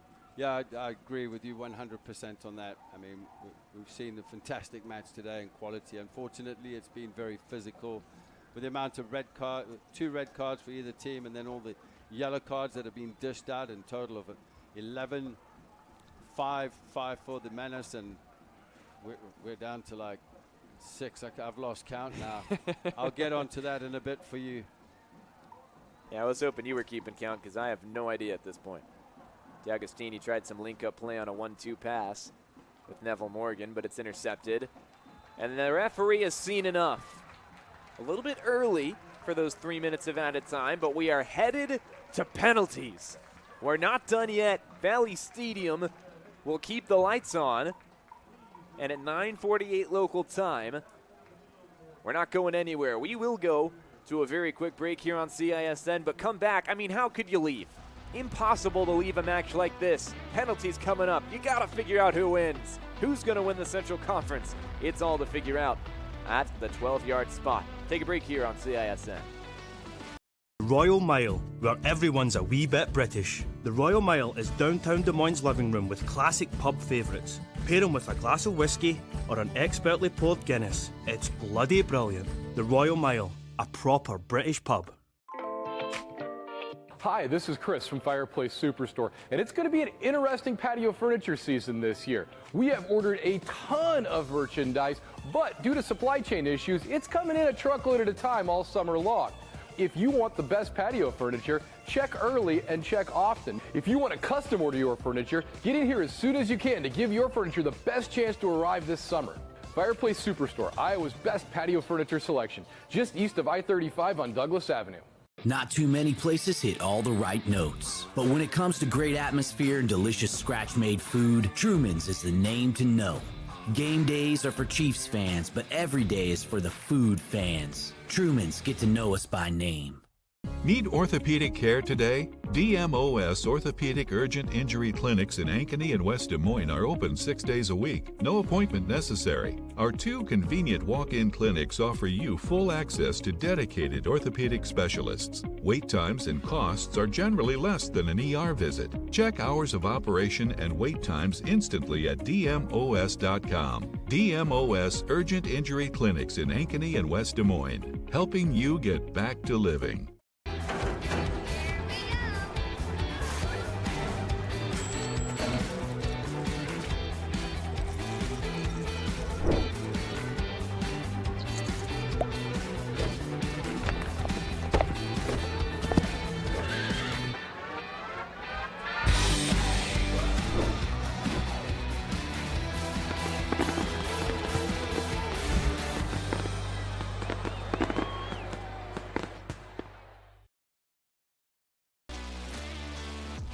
More soccer to play in the form of penalty kicks. The nerves, the skill.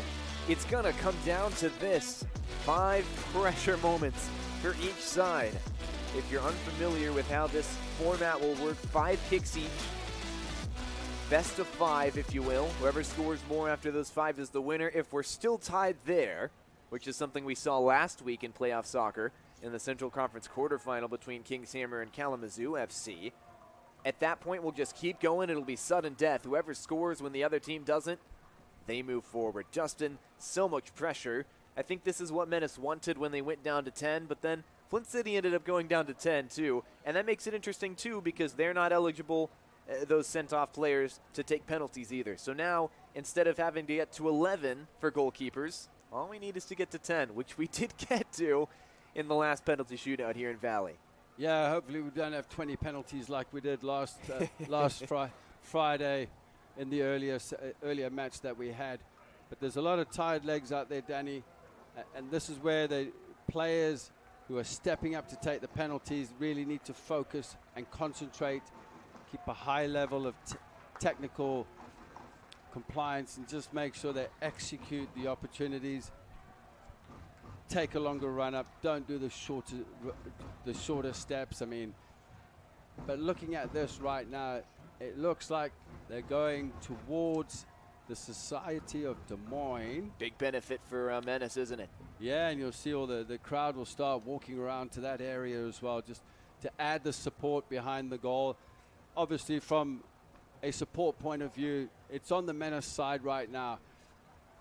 They just got to be composed. But having said that, you look at the Flint City squad. They got some quality players in there. Obviously, Harvey missed one in the first half, which was saved by Makela. Makela, obviously, we know that he can save penalties.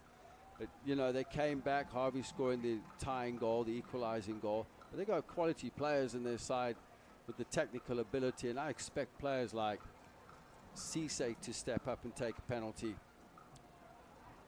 Yeah, Amadou Cisse, certainly one of those guys who should be in that lineup of 5. It's interesting, the mind games you can get into as a manager as far as who goes in which order, because obviously whoever goes earlier on is going to be guaranteed to take a penalty. So for example, if you go down a couple of goals in the shootout after 3, you know, maybe you've already lost that best of 5 and your better penalty taker doesn't get to kick. So, I mean, by that logic, you'd want your best taker to go first and from there on, but at the same time, I've seen it happen before where you'll leave your better penalty taker for later on, where you can kind of build the momentum back on the backside of the penalty shootout. There's just so many ways to go after it. At the end of the day, you just choose 5 guys and you hope they deliver for you as a manager. That's all you can do. Yeah, and I think that's all it takes here, you know. So I wonder what's going to happen here, because I see the USL officials are talking to the officials on the field, the referee down by the goal. But you can't stop the fans from cheering, Danny. Can't stop them from cheering. I'm sure they'd like to be out there behind the goal. That's somewhere they can't go. There you get a look of Menace and Flint City Bucks, the 2 teams that are about to contest this one. And again, we're waiting on penalties to start, and there is, or at least there was, a conversation happening between the USL League Two front office staff that we mentioned before. Joel Nash, Chris Inman, and the center referee, Matt Geringer, and his officiating crew. Looks like we're all sorted. Assistant referee going to go chat with Grant Makala, the goalkeeper for Menace. Boy, he could be the hero against a team that cut him a month into his season in the past. A lot of personal stuff on the line for him. A lot of stuff on the line for Menace and for Flint City. One of the best chapters of this rivalry story. Yeah, this could be his moment. This could be big time for him. Looks like that man, D'Agostini, stepping up for the first penalty here for the Menace. This is great.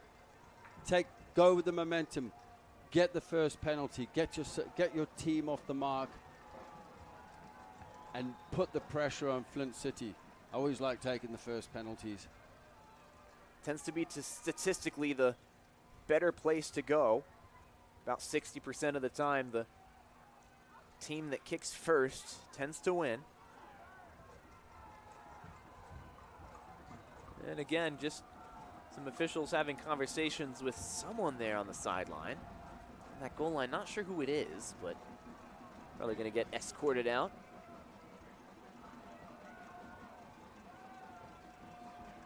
Interesting stuff on the pitch, off the pitch. Goals, cards, and that's a Flint City staff member. It is a Flint City. Yeah, there's something is not right here. No, obviously, he's not happy. Very curious as to what this is. I mean, very surprising that you see a player of the coaching staff on that goal line in the first place. But anyway, Felipe D'Agostini to take first. Getting the shootout kicked off. Brazilian steps up. Stutter stab. Saved! Isaac Walker kicks it off perfectly from a Flint City perspective. 0-0. Well, Isaac Walker now with that save. Again, I don't like these types of penalties and all the little stutter steps in that. Isaac Walker waits till the end. There's just not enough power behind that. And now Flint City stepping up where they can go ahead. Lots of noise coming from the society and from the sideline with all the fans. Up to take, Wiley Trujillo, the left back from Albuquerque. So many fans sticking around.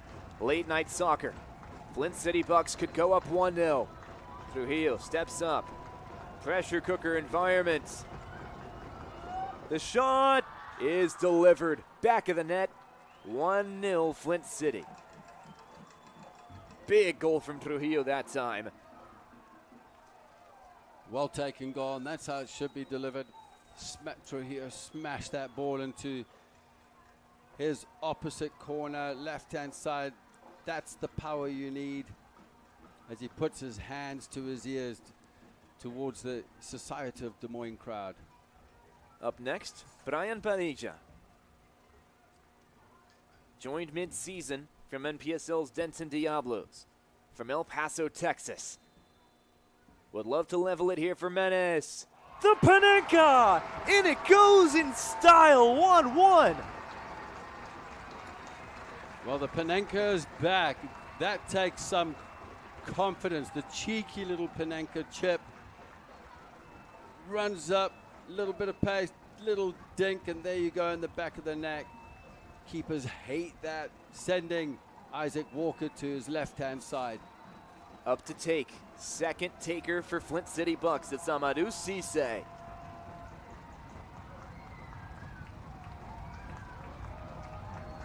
Lots of pressure, lots of noise. But he can put Flint City up 1 again after 2 kicks each.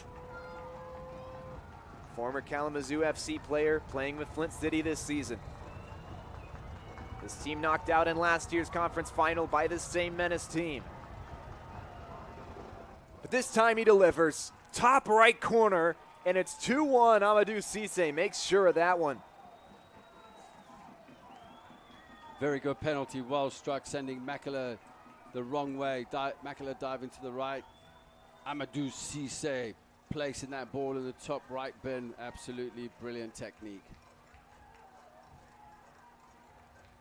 Next up to take, center back Corey Cupid. We've seen a couple of defenders from each side take penalties. It'll be Cupid up next.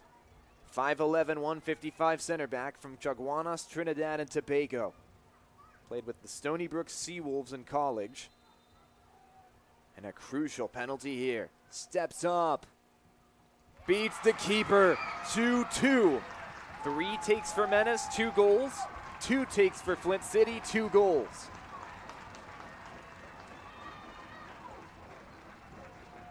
Look at Corey Cupid step up, sending Isaac Walker the wrong way. Another well-taken penalty. Great technique. It's all about Makela now. Or a miss would bring the Menace back into this. Otherwise, if Flint City score, they'll be 3-2 up. They have the upper hand. The Bucks control their own destiny at the moment. Aiden Kyra's up next from Sydney, Australia. 6'1" striker. Steps up. So much pressure. He finishes it. Top bins. Never a doubt. 3-2 Flint City. Kyra just thumped that into the back of the net. Didn't waste time. Didn't muck around. Just put his right laces straight through that ball. Just watch this again. Steps up. Short run up, but just smashes it. Looks like it went straight down the middle. Flint City 3 for 3. Des Moines 2 for 3. The veteran, the cool head of Lance Roseboom. Midfielder could tie it up here. Quick run up. Off the post, but it finds its way over the line.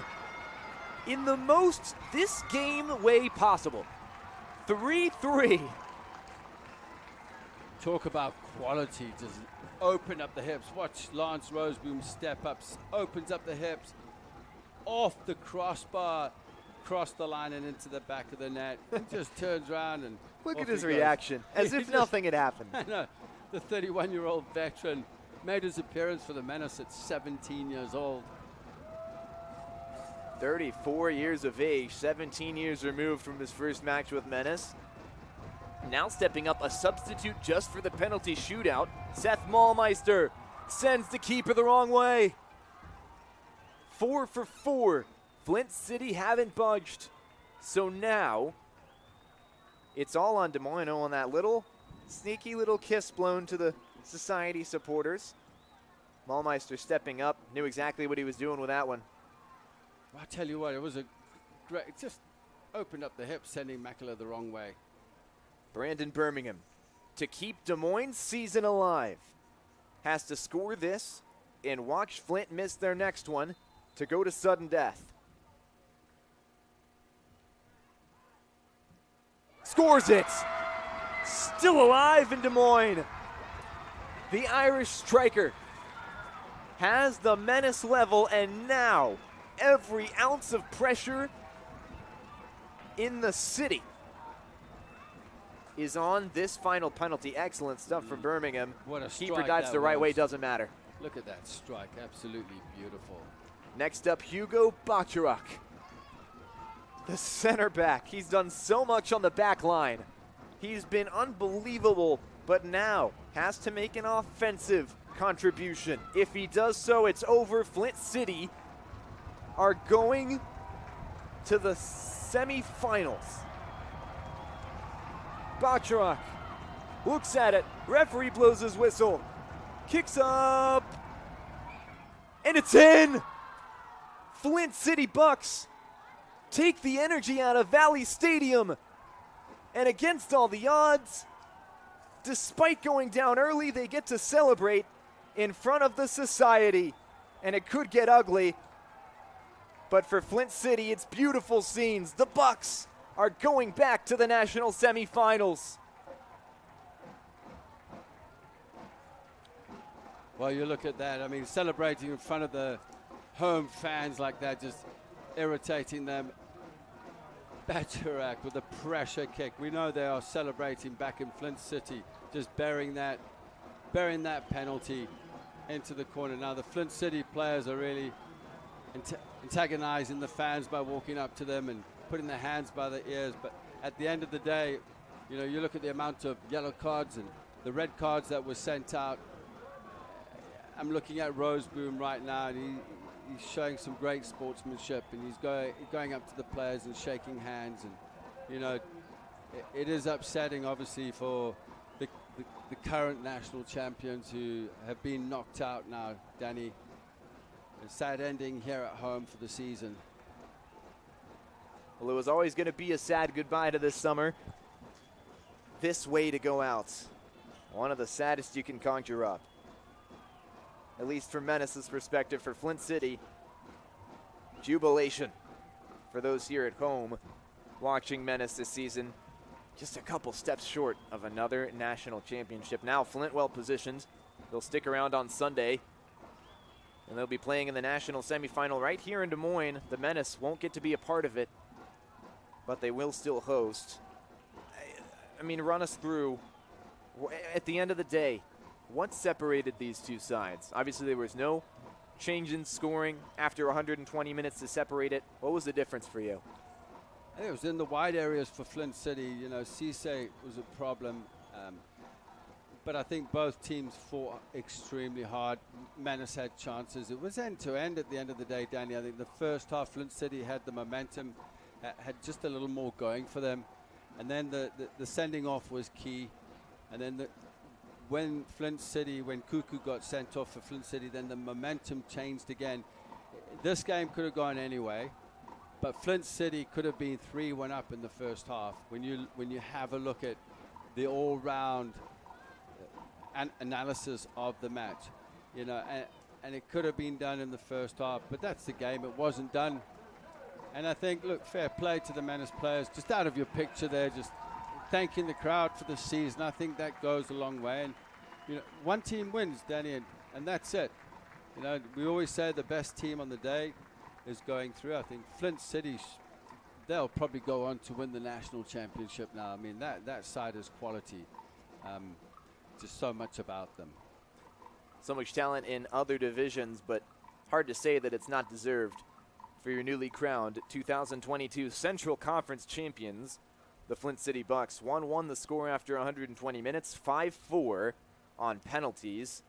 Not a single falter from Flint City. We'll stick with you for a while as we're going to hang around and make sure we don't miss the trophy presentation to be given to Flint City.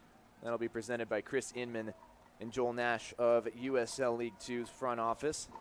Before we get there, I just want to give a personal tribute to some people who have been instrumental to these broadcasts all season long. Didn't want it to have to come this evening, obviously. We've been working really hard all summer and really proud of what we've come up with. To the CISN guys, everybody out here, it's been really, really special. As you see the celebrations, a little ice shower as well for head coach Andy Wagstaff.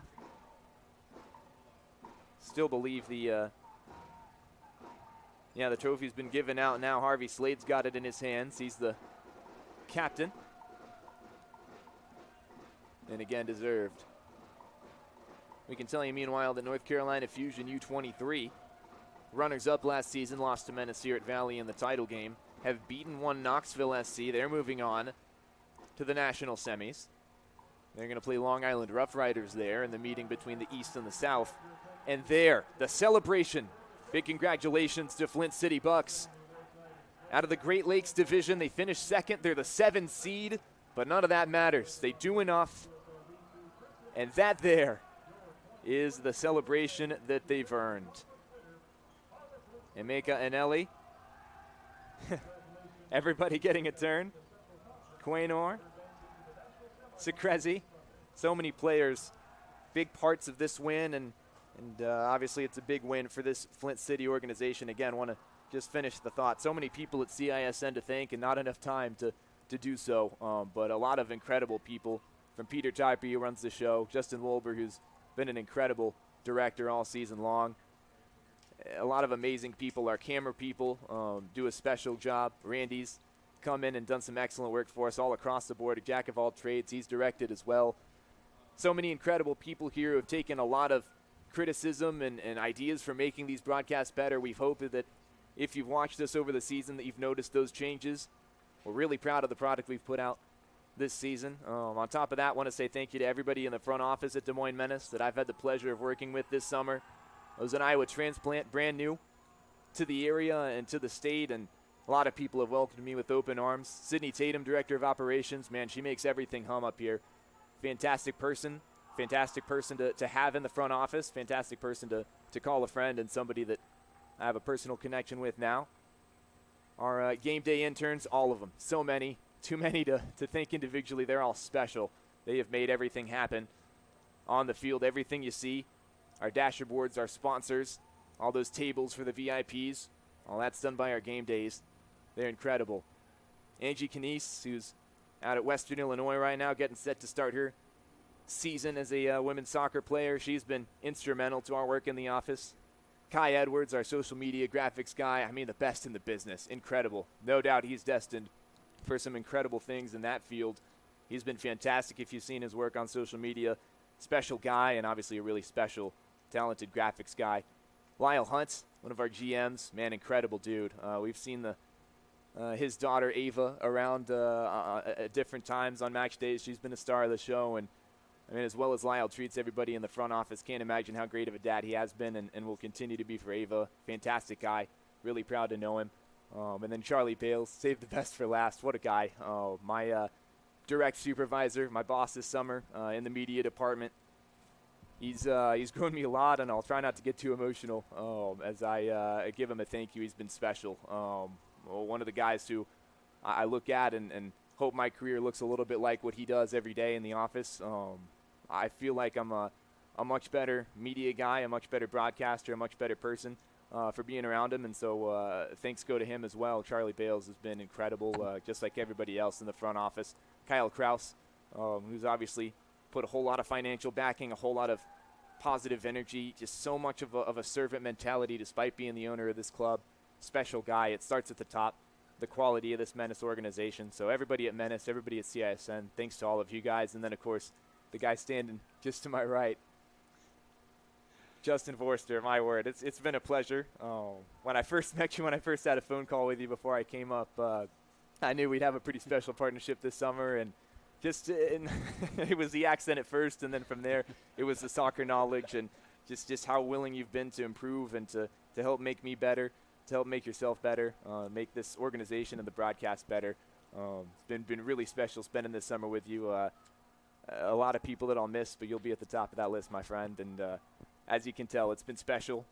Excellent organization. Sad that everything ends this evening, but so proud of everybody here, everybody that's mentioned, everybody that hasn't been. A lot of really, really special people here, and I feel very blessed that I've been a part of it. Justin, thoughts on the season? Appreciate it, Danny. I mean, it's been great working with you. I've learned a lot from you. Just going through this summer has been absolutely fantastic. Like you said, the production's got a lot better.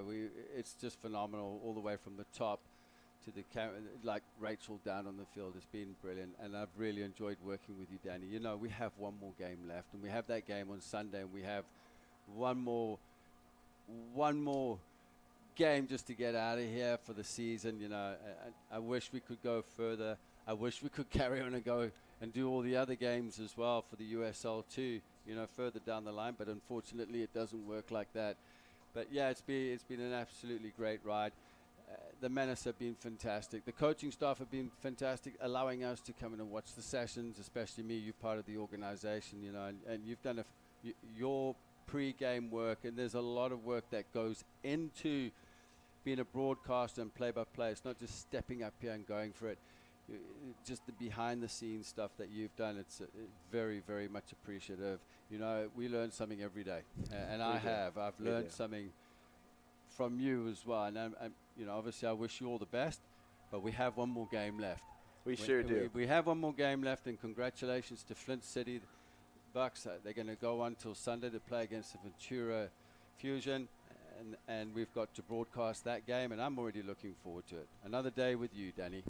Exactly. Season ends for Des Moines Menace in heartbreaking fashion. Again, 5-4 on penalties after 1-1 after 120 minutes. Thanks to all of you, the fans, for being with us all season long on CISN. If this is your final time tuning in with us for the summer, we'll see you next summer. Thanks so much for being a part of it. And don't forget, Sunday, 7 p.m. right here in a couple days' time. Like you mentioned, Justin, Flint City, they're moving on, playing Ventura County Fusion right here in West Des Moines. Join us for that one, but until then, and if not, thanks so much for being a part of this all season long. And my name's been Danny Cthulhu with Dustin Forster alongside me. Have a fantastic rest of your evening. Have a great year. We'll see you next year here in Des Moines on CISN.